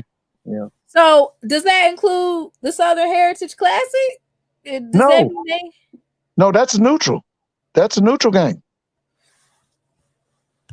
I mean, this is the thing. If I was TSU, I would be trying to schedule games at that at that NFL site that are going to be big games, but it's not going to be any game in the OVC. Anybody in that conference is not going to bring it out. No, that's right. They're not going to bring it out. But that's what they really do, though. That's what they do. They've been doing. They play on campus for the OVC games. But say if they play, let's just say they play Southern. And somebody said there's 15 seconds left. Did Miami win? No, it's a 2-point game. And who's winning? The Southern Boston. Heritage Classic got started because Tennessee State couldn't sell tickets in their home stadium. The game should only be home and home. I mean, the Southern Heritage Classic, the janky promoter, he messed it up so bad. Yeah, he sure did. And he got exposed for what he was doing. Even want to go back, you know? Well, you can go back, but he's going to have to come off the money. He's going to have to pay because, I mean, everybody knows it. He was pimping. I mean, I hate to say it like that. He was pimping. Yeah. And now he got exposed. Tennessee State was like, we don't care that we getting pimped. Y'all can't just leave. Y'all can't just get up out of this. Listen, that's Jackson's crowd. They was like, it's not going to work without Jackson State. It's not. Because, see, I remember they tried to do Tennessee State in Mississippi Valley. It didn't work. Then they tried to do Tennessee State in Grambling. It didn't work. Jackson's got to be in it. Jackson's got to be in it. He's just got to come off the money. I mean, pure and simple. If he's not going to come off the money, then make it home and home. But we got to have Jackson State playing Tennessee State. We got to have Tennessee State playing Florida A&M. We got to. Ain't no way around that. Well, ladies and gentlemen, that is why I need to go ahead and share this with you all. We have 4 homecomings ourselves, Jackson State this year. We have 4 homecoming games, and for the price of $110, you can come and see 40,000 plus fans, the sonic boom of the South, and an electric atmosphere. Section 106 is already sold out. You can't even get in. That's the I guess that's right next to the band. But you can get a general admission seat for $110 for 4 games. That's a bargain. Yeah, it's $27 per ticket right there. Oh man, to see Division I football. $27 per game per just to go. And on top of that, some of the biggest games this season. You have Alcorn State. We all know that's big. That is the formerly known as the Capital City Classic will be done in the stadium. We have Coach Raymond Woody and TC Taylor. This is the first time that both of them are head coaches of some teams. So that's the WC Gordon Classic. Mm-hmm. Then we have homecoming versus Alabama State. Oh, that's gonna be big. A rematch of Oh, who is SWAC and who ain't SWAC. yeah, that's gonna be big. Both of the coaches are SWAC this year. Yeah. So Jimmy Butler just tied the game up. They did turn up. He put it on, and now he put them up by one. It's 103 to 102. yay, Miami won. There should be Oh only no, 1 with 3 second seconds left. How With 3 much? seconds left. There was just 2 seconds left. What happened? Somebody's messing with the We clock. might be lagging. You get the money from the city, not the promoter. The city makes all the money. Mhm. So since the city makes all the money, I'm sure the city can come up. So the city can come up with that other 800,000. So you give us 7, you give us 8. FedEx need to give us 3. We need to get paid. Yeah. The state is subsidizing the new TCU stadium, and TSU will be able to play in the stadium at no cost. If do not play in the new stadium, they will get 150,000 per game played on campus. I would never play at that game at the Titans stadium then. So if they do not play, they'll get 150,000 per game. So I wouldn't play, and I would just get the $150,000 because you're not gonna fill up the stadium for most of those games. 103. So the Miami Heat is winning by 1. So if they lose, it'll be a game 7. And they finished because they're not gonna win in Boston. Not gonna win in Boston. They'll probably why are they not gonna win in listen. Boston? They'll probably put everything on the floor. They'll put everything on the Miami Heat hoops. won. Miami Heat won. They did Yep. good. I'm happy. Mm. They did win. Yep. I'm so happy. Yep. Ooh, that would have went in. You should have. It says end of the 4th. He didn't get that. Jimmy Butler. Oh, he was shooting a free throw at 3 seconds. Who fouled him? Al Horford fouled him on the 3-point line. His Oh dumb ass. man, he used to be in Atlanta. We loved him. He was here for a number of years. They are going to the NBA Finals. Why would you foul somebody on the 3? Wait a minute, whoa. Wait a minute. Time out. Hold on. They counted the bucket. Boston won. Man, Boston won? Yes. Oh, man. They are cheating like hell. Man. Because it said end of the 4th. They are cheating like hell. Oh my gosh. Why are they cheating like that? This is awful. They had it ending and then they gave it to him. Lord, I know they are in shambles. My brother said Boston gonna get their ass whooped in game 7. Man, they gonna cheat so bad up there in Boston, they ain't gonna be fun. Oh my God.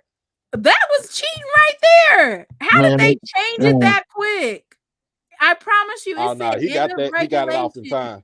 And they had Miami winning. They got a box out. They didn't box the guy out. They didn't box Derek White out. Yeah, so he got it off in time. Box out who?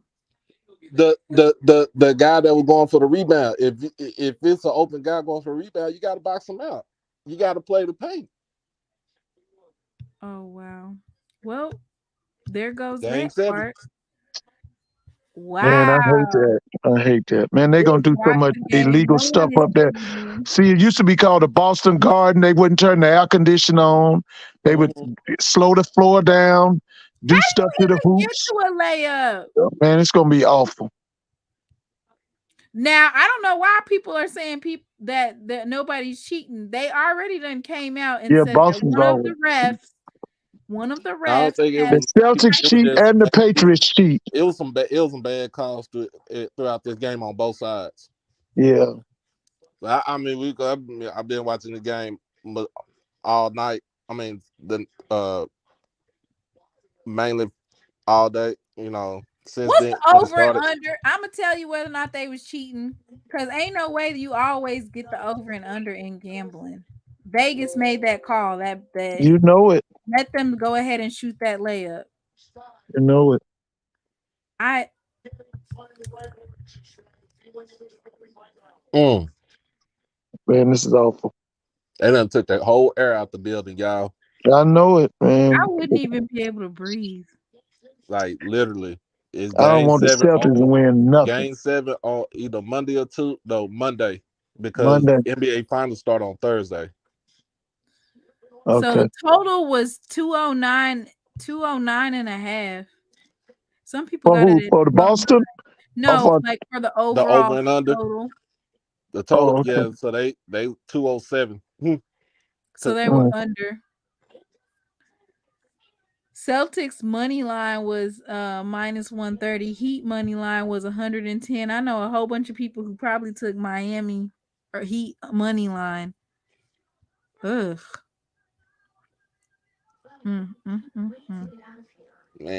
Who was the person that just shot the last layup? Derek White. Yeah, he's been doing Derek good. White. How Derek. many points did he get overall?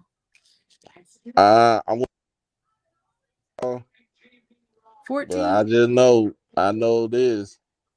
They got to come with their A game on game 7. Man, they gonna cheat them boys so bad.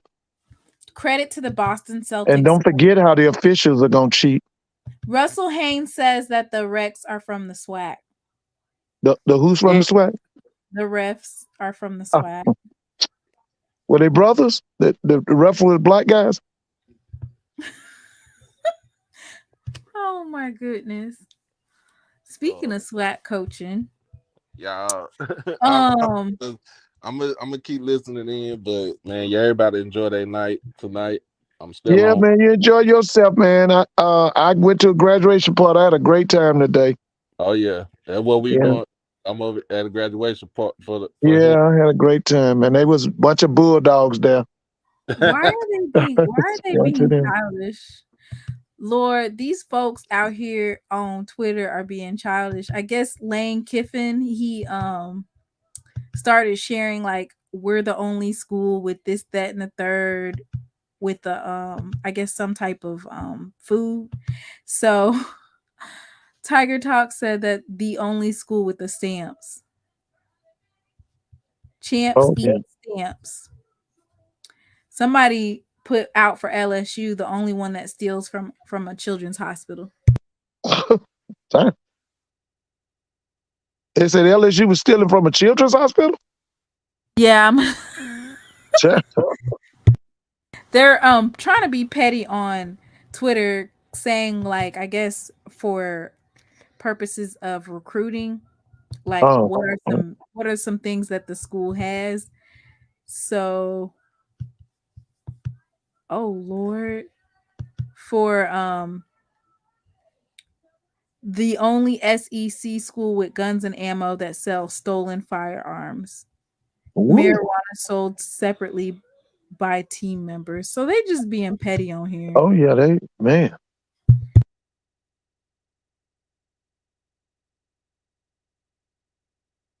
Now Grambling has to play LSU this year, right? Is it Grambling? They sure do. Yeah, yeah. Why are they doing that? Lord, I don't know. I hate that. I am not about to get into that. They have another one. Let me share that one. I don't know why they're being petty. LSU is the only SEC school to steal money from a children's hospital. Yeah, that really happened. So I guess they're being petty on Instagram. I mean, Twitter. Did they say anything about what Brett Favre did for Southern Miss? They need to. I know it, because he stole some money for them, didn't he? Yeah. They and need build to a gym or something. They built a volleyball. Now Volleyball, imagine that out of all the stadiums that you decide that's what you want to do, you want to take the money and roll with that. I just want to know, are they going to charge him, or is he going to get away with that, or what? He's Brett Favre. You know they're not getting. Yeah, I know. Yeah. They ain't not getting ready to do nothing to that man. I mean, unless he becomes the pit. The only way they'll do that is if he becomes the fall guy. I'm like you. I don't think they're gonna do nothing to him. Oh, okay. I guess because it's chicken on the stick. The only SEC school with a chevron that sells chicken on a stick. And who they talking about? LSU? Lane Kiffin was telling everybody to come to Ole Miss. Oh, okay. And so that's what started that little thing. The only school with a Buc-ee's. I don't even know what Buc-ee's is. What is Yeah. that? That's a new, it's they got like 50 or 60 gas tanks, but then you can go in the inside and they got everything. That's big here in Georgia now, Buc-ee's. Oh, okay. It's on all of our interstates. Yeah, it's big time. We got one on 75, 85. I think we got maybe three or four of them, but they're big. Ain't no way I'm playing LSU for less than $1 million. Who's playing them? Oh, you're talking about Grambling. Grambling and Southern, they're like, oh, we just have to go right down the street. I don't care to get embarrassed like that. You need to pay me $1 million. Listen, is LSU Stadium over 100,000 capacity? It is, right? Let me see. Oh, they got a gigantic stadium. They said that it's 91,600. Oh, it's 91. Okay. You know how many? You know what's sad, Lord? Why would they even do that? Well, I think that's the same weekend as Jackson State versus Southern. Southern? Yeah, it's the same weekend, I think. Man. Gonna be a lot of folks in the city. Yes, it is. There's gonna be a lot of folk in the capital city. And Louisiana's gonna be sad on both sides. Grambling and Southern gonna be sad. Man, that's on the same day. School to play LSU. The two HBCUs were the last to play them. So, okay, now is the LSU Grambling, is that a day game or a night game? Let me see. That's probably a night game because LSU likes to play at night. We like to play at night too. Yeah, that's what I'm saying. That's you're right. There's gonna be a lot of people in the city. You know what? They probably should have played that. It just says to be decided right here. Oh, it's to be. You know what? They probably should have played Southern and Jackson in New Orleans at the Dome. What? You think so?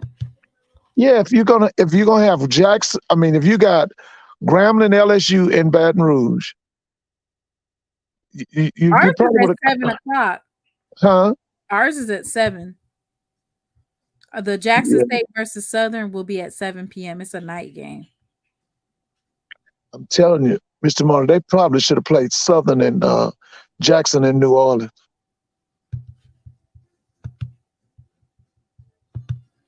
Some folks from like Southern, it says the JSU SU game is being moved to Jackson. Man, don't tell me that. Who said that? Who said that? Mr. He said that. Avis said that. I ain't heard that. I mean, no, I neither. I can't believe Southern ain't gonna give that game up. They get tired of losing. I can't see Southern's not gonna give that game up. No way. That's too much money. That's too much money, man. No, Southern ain't gonna give that to Jackson. It's supposed to be at Southern. Yeah, that game would be at Southern because that's a lot of money to be made. That's a packed house. That's at least what, 33,000? That's a minimum of 33,000. Wait, you said for Southern? If it's at Mumford, Mumford can pack in what, 33? I thought Mumford could only hold like 27,000. I'm pretty sure. I thought when you remember Southern hosted Alcorn one year for homecoming, it was 33,000. I don't know where them folks are. It must have been standing room only. It says that it's 28,500. It's 28,000. Mm-hmm. Well, if it's them and Jackson and Mumford, it'll be 30,000 or more. It'll be 30,000, at least 30,000. I know they're tired of getting whooped. Who is that? Southern. Avis is lying. It is not moving to I know that's right. That's too much money. They're not gonna give up that money. No, that's too much Mr. money. Moore said we are not giving up our game for another game in New Orleans. I'm telling you, it's kind of like the folks in Alcorn. They do not want to give up a home game. They want the home and home experience. Yeah, yeah. I'm just thinking about hotel rooms. You got Grambling-LSU. Well, see, this is that the Southern versus Jackson State game, one thing that's so great about this game is that folks are able to do same day turnarounds, even Right, though that's right. it is Yeah, a later game though. It is a yeah, 7 o'clock game, but usually that means that folks can leave Jackson at like 12, 1 o'clock, or right. maybe 2, get there, pre-game outside tailgate, and when the game ends at like 10:30, they can head on Yeah, home but and yeah. make it Now, back. That was what was so great about that dynamic between Jackson State and Southern, is the fact that it's right. those Yeah, games you're right. turn around and come back home. What's the miles between Jackson and Baton Rouge? I want to say, Is it 200 miles? let's see, Jackson, Mississippi to Baton Rouge. That's why when they kept on talking about going to Alabama, I was like, what? That don't even make sense. That don't even make sense. No, it didn't. It's 2.5 hours. Oh, that's not bad at all. That's one of them turnaround games. Yeah, that's turnaround. Definitely. Oh, yeah. Yeah, that's a turnaround game. I was thinking if the people were going to stay in Baton Rouge, would you have a problem getting a room? Oh. How far is it from Grambling? Yeah, how far is it? Grambling from Baton Rouge.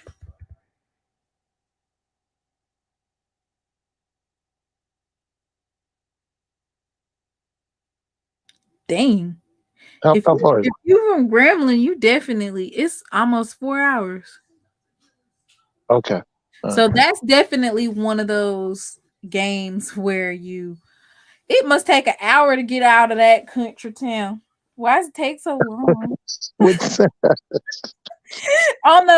at the map, it looks like Jackson and Grambling are about the same distance, but no, Grambling's almost 4 hours away from Baton Rouge.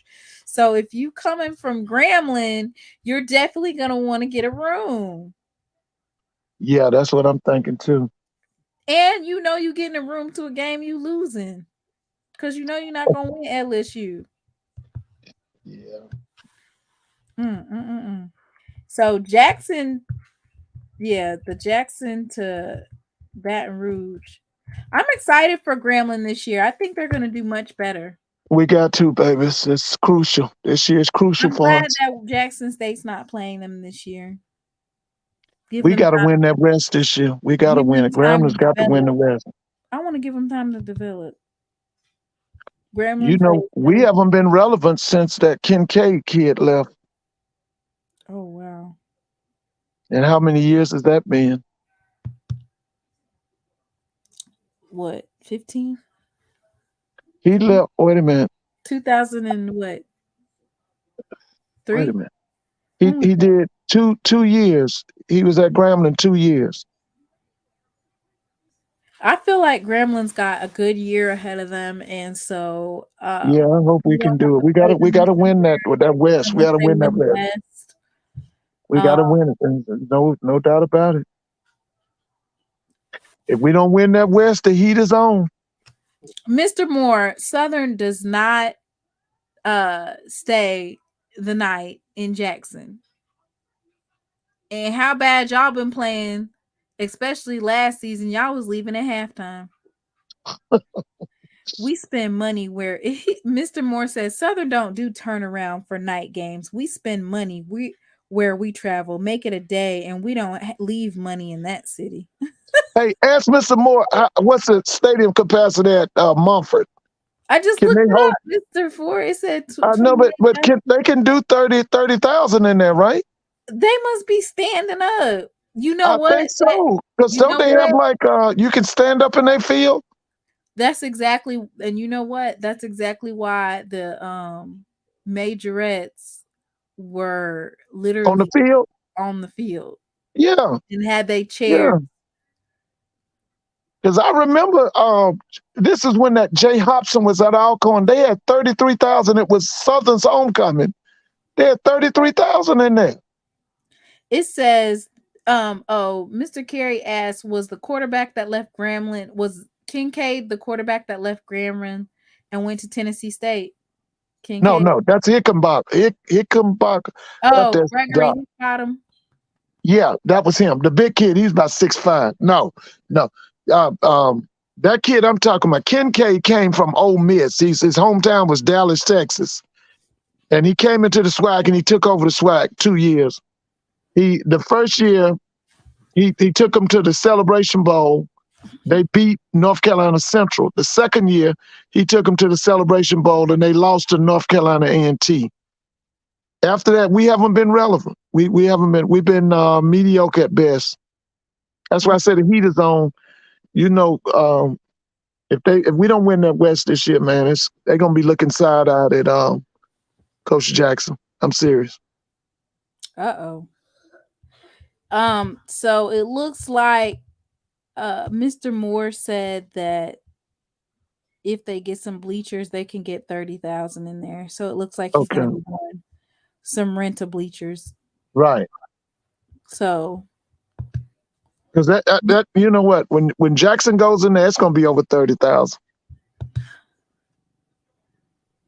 So Mr. Moore, there we go. Rent of bleachers. Mm-hmm. It'll be over 30,000 when Jackson goes in there. Last but not least, we need to talk about this week, well, basically after Memorial Day holiday is the summer.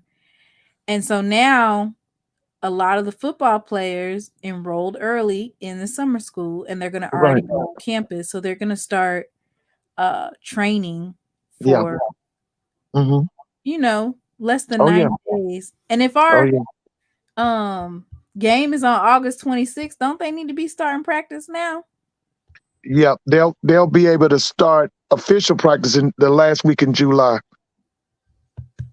Instead of coming in 1st of August, they'll come at the last week in July. That'll be official. You only have 30 days to get prepared for the fall season? Yeah, I think that's about right. If they come in that last week in July, and like you said, they got a game August 26th, right? Yeah. Yeah, that's about it. You're right. You only have 30 days to get ready? Yeah. That's why, like you just said, it's very important that you not waste time mess around during the months of during the months of June and July. They've got to go in there with a purpose, and they got to get. And the other thing that they have to do, the coaches have to be in strategizing and meetings during the month of July. If they don't, you're not going to win big. You cannot mess around in June and July. Everything has to be planned. And the other thing, Mr. Mona, everything needs to be on paper. What? Yeah, it better be. If not, you're not going to do right. You're not going to win big. If you mess around in June and July, you're not going to get through. Messed up in the beginning of the season. Huh? That's why FAMU was so messed up the beginning of the season. They didn't have ducks in a row. Listen, I say this all day. I love FAMU, but I don't like the president because that man's not for athletics. And when you got your top person, it's not for athletics. You got a problem. Did you get a chance to see the Blue Blossom Classic interview, or excuse me, the press conference? Yeah, I saw Coach TC. I didn't see when Coach Willie Simmons. Well, yeah, I didn't hear him. I saw the part when Coach T.C. Taylor did his talking. But I'm gonna go back and see the one with Coach Simmons. I didn't see him talk. What did you think about it?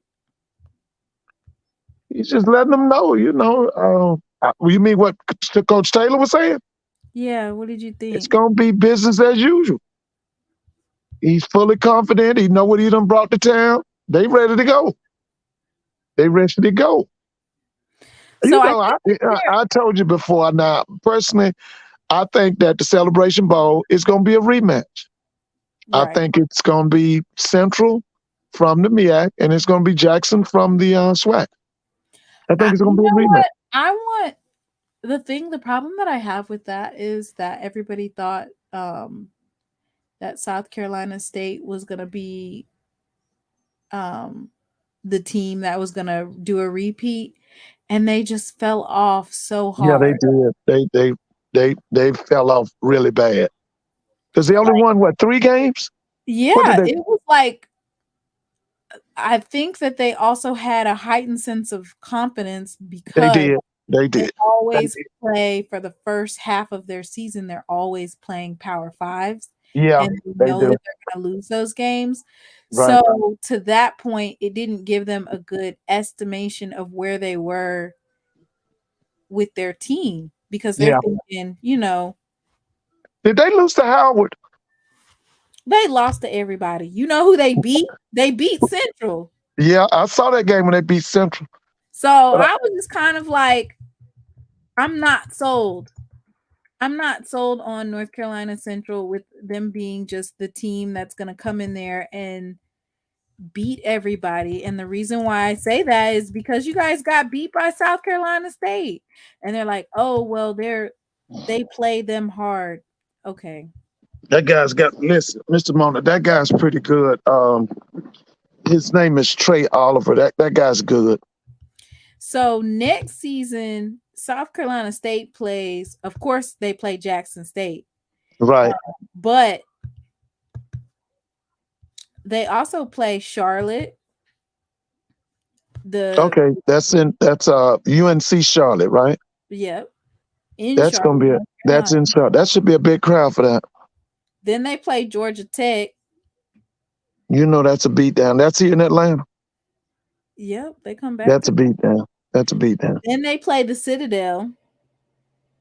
Oh, I don't know what Citadel's been like lately. That could be a win. That's gonna be in Orangeburg. Oh, that's gonna be in Orangeburg? Mm-hmm.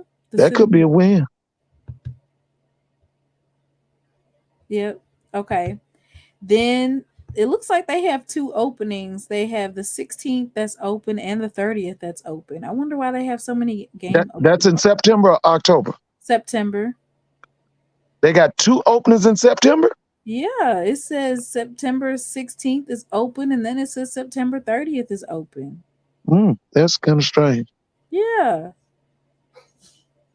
Then they've got, weren't they supposed to play FAMU for one of them? Yeah, but remember they say that FAMU. Yeah, and because that's who Spam is blaming for them having to play that West Florida. They're blaming South Carolina State. They're saying that South Carolina State. Well, I know in 24 and 25 they will play, but supposedly FAM thought that they would renew for this year, but they didn't, and that's why they were forced to have to play that West Florida.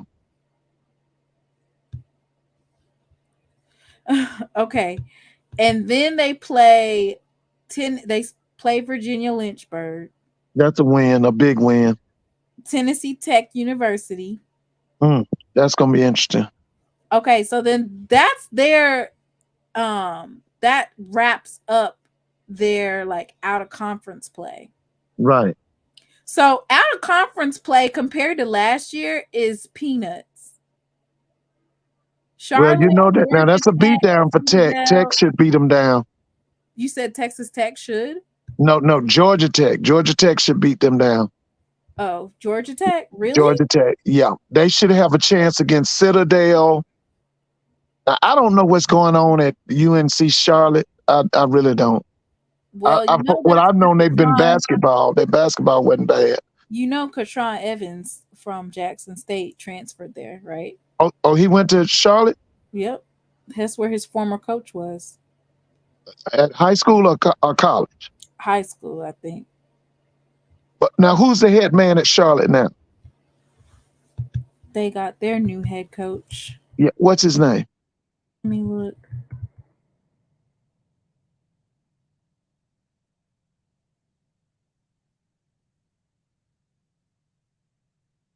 Will Healy?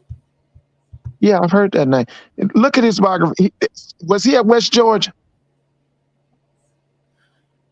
Because I think I know him.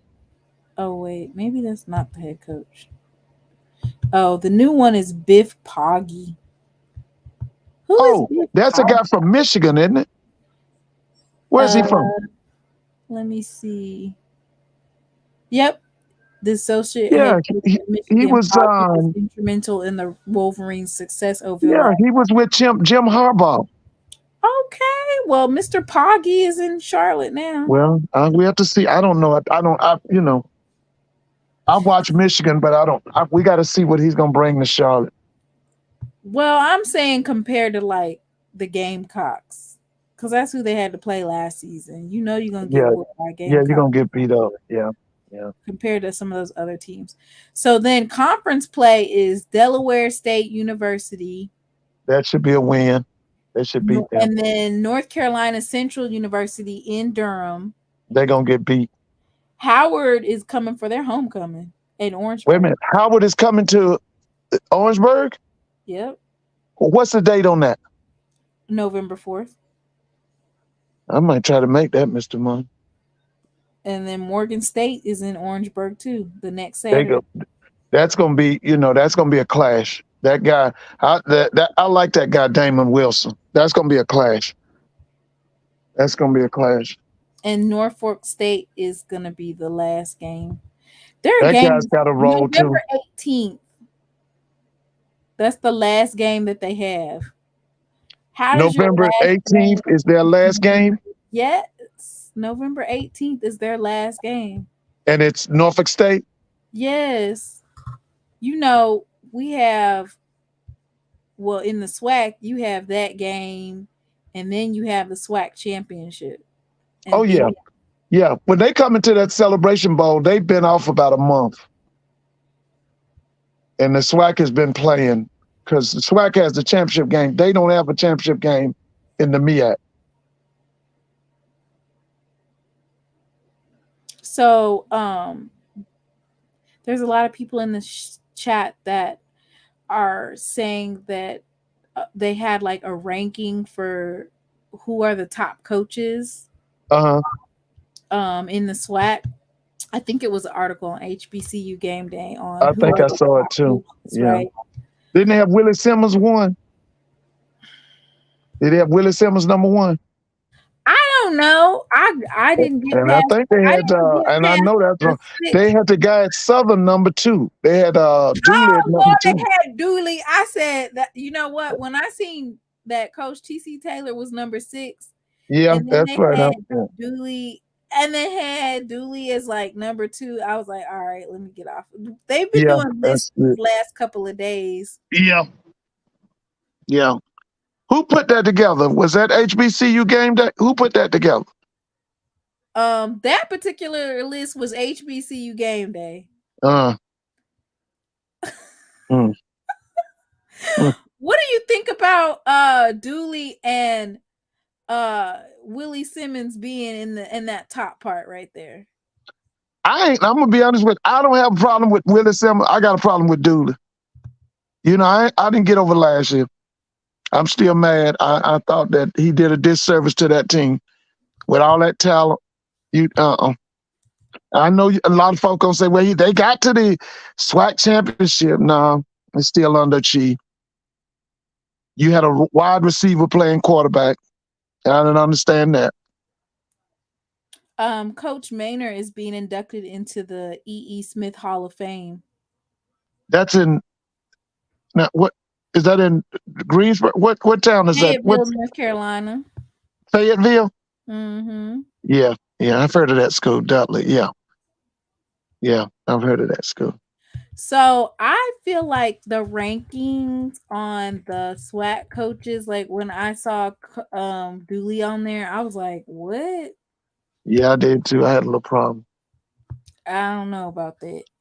The two guys I'm watching this year very carefully are Dooley and Hugh Jackson.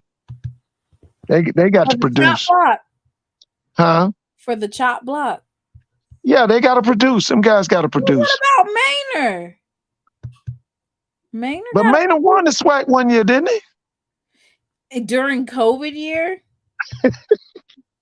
So you want to have an asterisk? What you want to put on that COVID year? Yes. You can't be like, yeah, we won. Come on now. It wasn't even a full season. Now I'm gonna say this. Okay. I think they got the quarterback. You know, there's a guy from Georgia State has transferred to Alabama A&M. My thing with Alabama A&M is, can they put a defense together? That Bull wears the defense coordinator. I think the offense is going to be all right. If that kid from Georgia State comes through, which I think he will, the offense is going to be okay. The number one thing now is, what kind of defense is he going to put together? Because that kid from Georgia State can play. He's about 6'5". He's out of Birmingham. He can play. Somebody said to stop listening to you when you say our president doesn't care about sports. If we win the baseball game tomorrow, that's 3 championships in our second year. I know. Now you won you won volleyball. What else did you win besides volleyball? What else did they win? Golf? They won girls volleyball, right? Did they win golf? They won the golf? Bowling. Oh, okay. Now let me say this. Now, I'm very impressed with that Coach Shoop, that Jamie Shoop, the guy that's running the baseball program. But I do believe that they need to give him more money. They need to invest more money in that program, because they can be better than what they are. Well, I mean, listen, they need to be investing in baseball, basketball, beautiful facility. Yeah, you know. Now, Mr. Money, you they know how won much in tennis. They won tennis. Oh, they won. Men or women, or both? They were not SWAC champs. Here, I'm trying to get I thought it. Alabama State. Somebody in the comments list the 3 championships that they won in their second year. Because Alabama State won the men's tennis, right? So they must have won the women's tennis. They won the women's tennis. They say we are not one of them. But I feel like tomorrow, okay, so they would win volleyball and tennis. Right now they have volleyball and tennis. Okay. But I'm just letting y'all know right now who I feel like should win. If y'all didn't know, y'all gonna know that this is who I'm rooting for tomorrow baseball championship.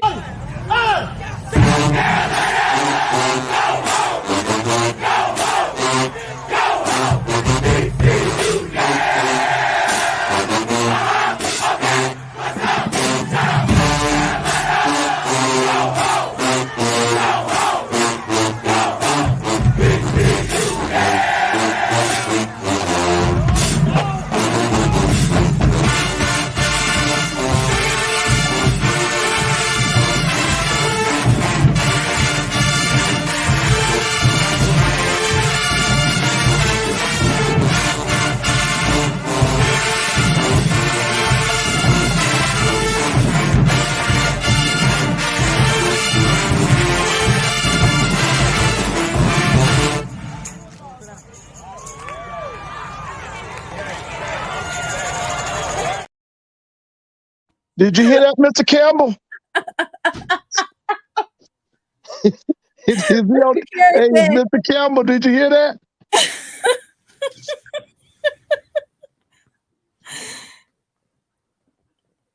Hey. Somebody said, like, don't be sleeping on FAMU. We're winning championships out here. Mr. Okay. Carey said, baseball, volleyball, tennis, what are we doing? I don't mean to minimize sports. Hey, Listen, I'm going for hell, Wildcats. there you go. Out of Daytona Beach.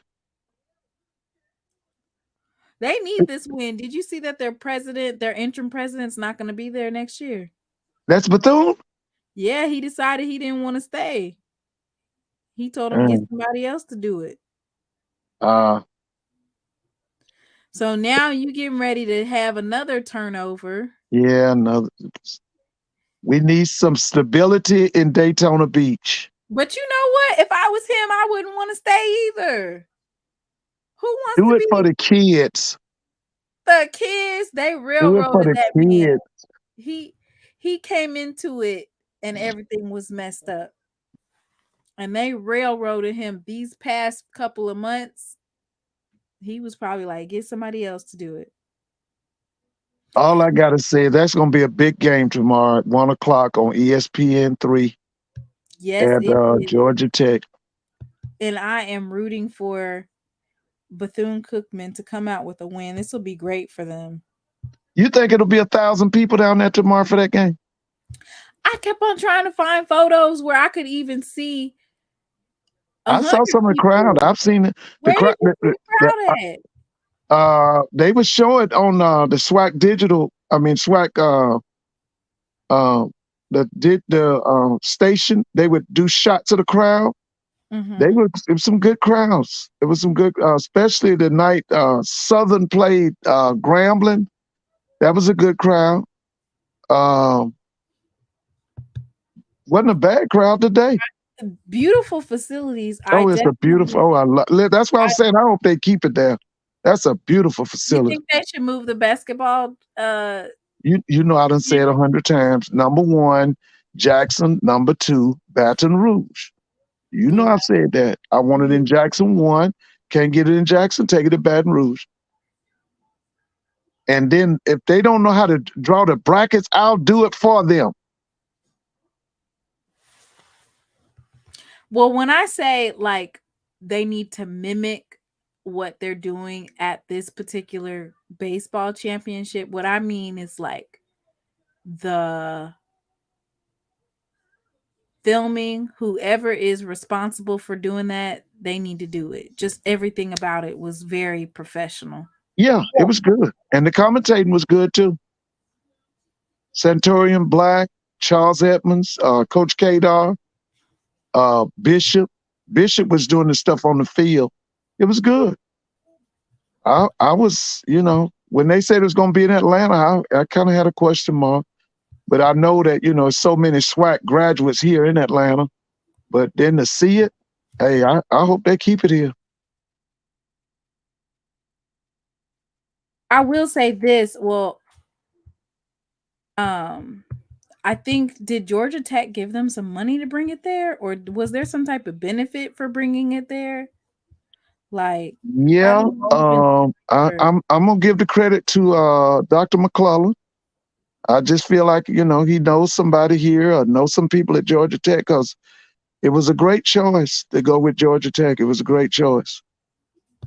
Now, I'm going to say this, Mr. Mona, because FAMU's going to be in that thing tomorrow. I think it's going to be a big crowd out there. There's a lot of FAMU alums in Yes, this is, this little Tallahassee, right? This second Tallahassee. They in here, baby.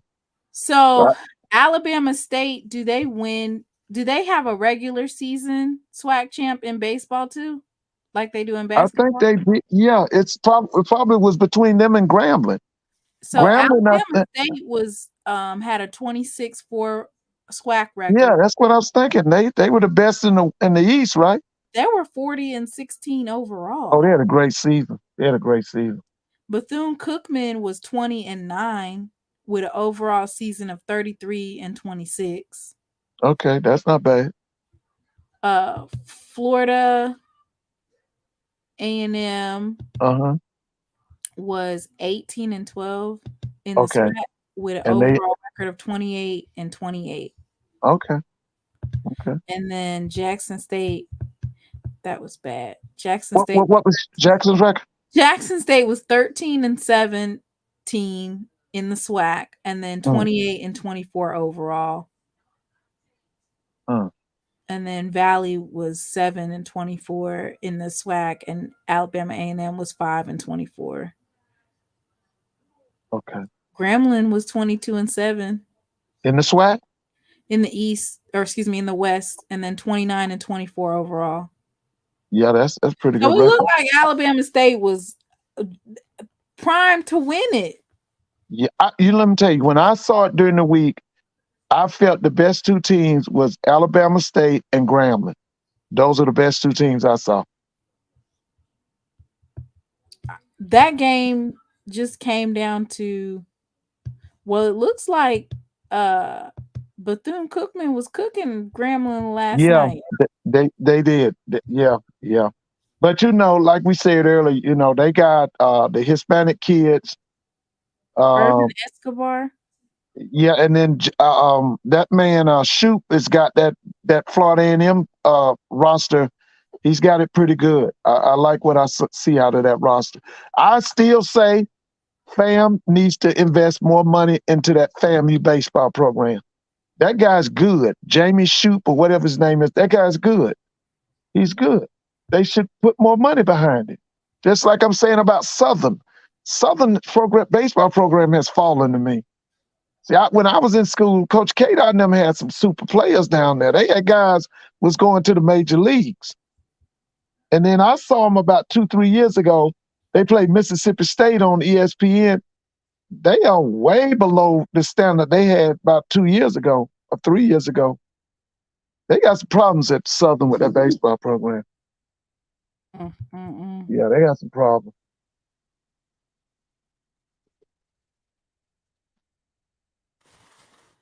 Well, Mr. Ford, what we looking for this next week coming up? I'm waiting for that Commissioner's Cup. Now, when they gonna announce that? It's already a done deal. Nobody else can win. This is the last one, ain't it? So Alabama State's gonna win? Won by 1.5 points. Boy, they got a good program. The only thing with Alabama State, they don't win that football. They don't blow that football out, and they don't blow their men's basketball out. But everything they have, the best facilities, bar none. Yeah. In the SWAC. Bethune, no, not Bethune. What about Prairie View? Prairie View, UAPB got nice facilities, and Alabama. Yeah, they do. Yeah, they do. And I've seen some really nice facilities for Alabama A&M too. But yeah, that's right. They got they just opened a brand new basketball arena, right? Yep. It's beautiful. It's nice. I saw it virtual. Basically, they might have won. They won. Everybody knows football and basketball. Bama State won the Commissioner's Cup. Yeah, they won by 1.5. The only way we were gonna win is if we won the baseball. That was the only way that we could have won the actual Commissioner's Cup. That's why I was like, dang, we only lost by 1.5 points. Because listen, didn't y'all send some track kids to Jacksonville this weekend? Oh yeah, we talked about it earlier. Did y'all win? How did y'all do? So we had 3 young men that participated. Sean Collins, he participated in the 200 meter and the 400 meter. And how did he do? He didn't get it. He didn't qualify. Okay. Then we had. I know Bama State was down there too, right? Yeah, there was actually a lot of SWAC schools. HBCUs. Period. Okay. Ivan Donaldson is a freshman, and he was qualified for the 400 meter hurdles, but he had a hamstring injury. Okay. So when he went up to qualify, he couldn't even start the race. He literally took 10 steps, and then his hamstring went out, so he didn't finish. But the third one was Sherman Hawkins Jr., and he qualified, and he's in the high jump. Now they go to Austin, Texas next. Where do they go next? Austin, Texas. But we have actually some players that were competing from FAMU. FAMU had a somebody, I think his name was Pasquale. He was competing in the high jump. Guy Bond from Bethune-Cookman was So competing. they're going to Austin? No, the They're only one not. that Okay. qualified was Sherman Hawkins from Jackson State. But in the 400 meters, there's two. Let me pull them up. They're from North Carolina A&T. Okay. They Okay. actually made it in the 400 meters. So And they're going to Austin. they qualify, so they are going to Okay. Austin. Austin. Okay. Yeah, A&T's been really good these last few years in track and field. I mean, they've been top notch. So it actually says that the facility record was set by Trevor Stewart in from North Carolina A&T in 2021 for the 400 meter. Right. I think I remember that. Oh, okay. And so then Raheem Hales from North Carolina A&T, he's a sophomore. He qualified with a time of 46.74 seconds. And then Shamar Chambers qualified with a time of 46.89 seconds. Oh, they rolled. That's in the 400. Yep. Listen, them guys rolling. So I think it's like the first three in each heat, and then the next 6 fastest times. Right. So Raheem Hales and Shamar Chambers out of North Carolina A&T qualified. And then for the high jump, Sherman Hawkins was the only one to move forward, but actually getting there, Pache Caldwell, he was competing from Florida A&M, and then Bethune-Cookman Guy Bond. So, and also somebody from Coppin State, James Bell. James Bell from Coppin State. He was competing. And what was his event? His event was high jump. Okay.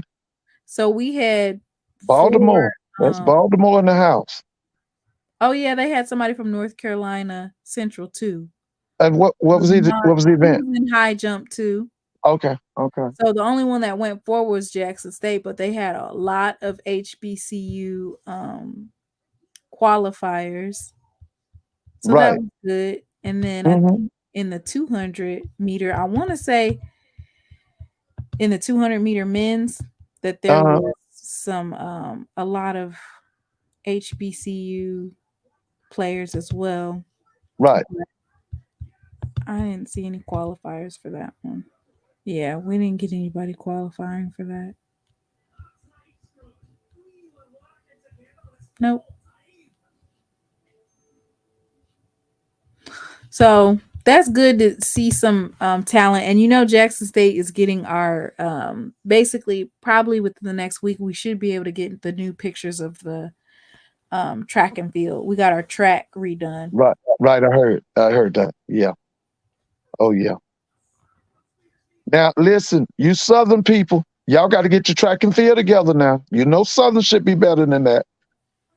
You didn't say nothing about Grambling, so Grambling's got to be better. What about Texas Southern? We didn't hear nothing about Texas Southern. Y'all know better than this. Prairie View's got to be better. I didn't see anybody from there. That's what I'm saying. They should have been in it. Yeah, you're right. They should have definitely. Yeah, because Texas Southern spends about 12 or 13 million on sports now. Who does Texas Southern? Yeah. Yeah, Texas Southern spend like 12 million. Alabama A&M, they got to do better. They spending a lot of money on sports. In the 200 meter, they did have some folks who just didn't Alabama A&M did? Oh, no, they had somebody from Howard. Okay, Howard, okay. In the 200 meter, I'm going to just read out the HBCU athletes that made it there, because even if they didn't go any further, the fact that you actually made it and you qualified, that's a big accomplishment. Kay Cole from Norfolk State. Okay. Yeah.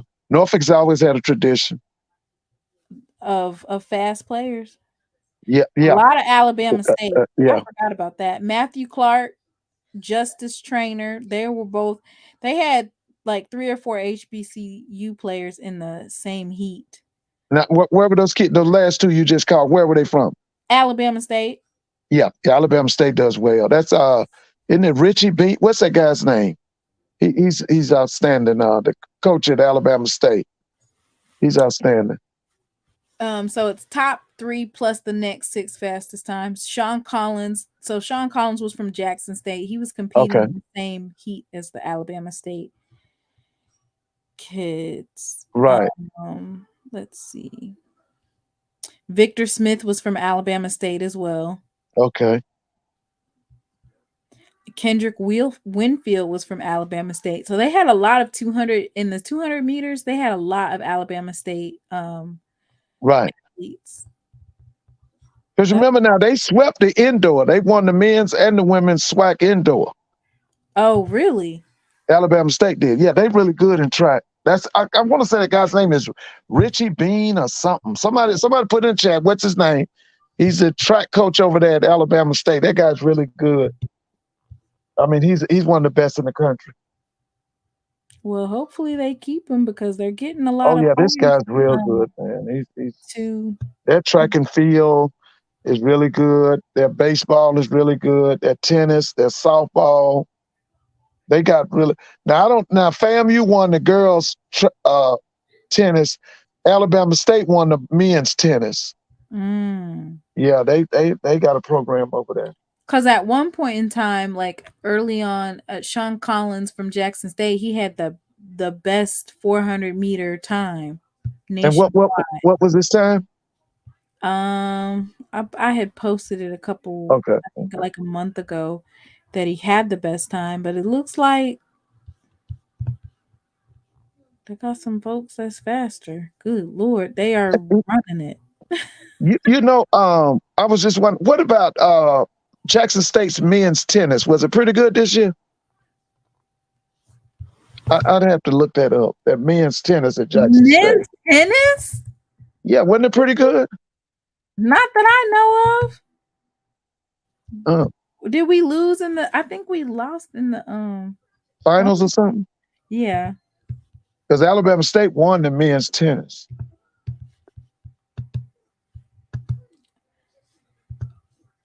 I guess if I could be good in all the other sports and then I don't win football, I'm still fine with that.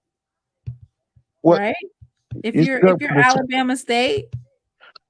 Yeah, but they want that football. They want that football now. Everybody wants that. That's prestigious. Yeah, we lost to Alabama State. Oh, in men's tennis? Went to the title. Jackson State men and women teams fell short. So we both went to the title matches. The women fell to Florida A&M 4-2, and the men fell 4-0. Now, who's coaching the men and women's tennis at Jackson State? Who's the head person? Are they separate or they got the same person? Let me see. I think they have the same person. They got the same person, right. So that means they did a pretty good job. Yeah. If both teams went to the final.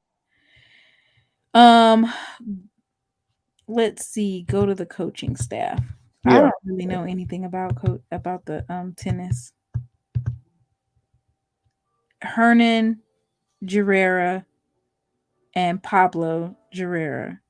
Okay, that's a head and assistant. Yeah, assistant men's and women's. Okay. Yeah. Mm-hmm. One day we have to look and see where they're from. So both teams went to the SWAC championship. Yeah, that's what I'm saying. So that's pretty good. What we have to do one day is take time out and look at the roster for tennis and see where the young men and women coming from. Are they all Mississippians or are they getting people from around the nation? Oh, I can just tell you right now that those folks are from all over the place. It says right here somebody's from Turkey. Oh, for Jackson? For men's tennis, they're from Turkey. Oh, yeah. So y'all got foreigners. Ecuador. Oh, yeah. Cameroon. Mexico. Oh, you got? España. Mexico. For the men's tennis. Right. So y'all international. Yeah. Yeah, you international. That's actually where we get the bulk of our foreign students. Right. Yeah. But anyway, Mr. Ford, I'm getting ready to shut down the chat. Okay, listen, enjoyed it, Mr. Mona. Thank you for coming on. Yeah, And I'm gonna try to get if I can't get down to Georgia Tech, I'm gonna watch it on the computer. I'm gonna do I wonder if I'm gonna. I ESPN3. was trying to see if that. So when they say that's on ESPN3, does that mean they're not going to be streaming it on the digital network? Right. Usually, if it's on ESPN3, no, it's not gonna be on the digital So network. what they do? Steal the main game? Yeah, that's basically it. They got firsthand, they got first priority. Whatever they want to do, that's it. All right. Yep. Yeah. We'll be tuned in. Yeah. Thank everybody for coming on. We're gonna leave out, of course, with some Jackson State band playing. And we will see you next Saturday. Doc Holiday and SheLovesThee. Thank you all for tuning in. As long as you keep them folks coming to our platform, I'm good. Mr. McGinnis, or Dr. McGinnis said that we got all our trans fans coming to our team. Do you watch ONG Sports, Mr. Ford? Mr. Ford must have got off. But anyway, Jeremiah Clark says, I also like listening to ONG and the sports rap show on Sundays with Brian and AD. FAMU grads, don't tell Sealy. Oh, yeah. Sealy McGinnis. We're not worried about that. Mr. Clark, thank you so much for coming on our platform. Let me shout out some more people. Dwayne Sweet from FAMU will be beating those Rattlers tomorrow. And Mr. Moore representing for Southern. It won't be on the digital network. ESPN has priority. Okay. So we'll see y'all next Saturday Night Live with Doc and SheLovesThee. Don't forget to tune in. And we are out listening to, of course, the Sonic Boom of the South. See y'all next Saturday.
Effort.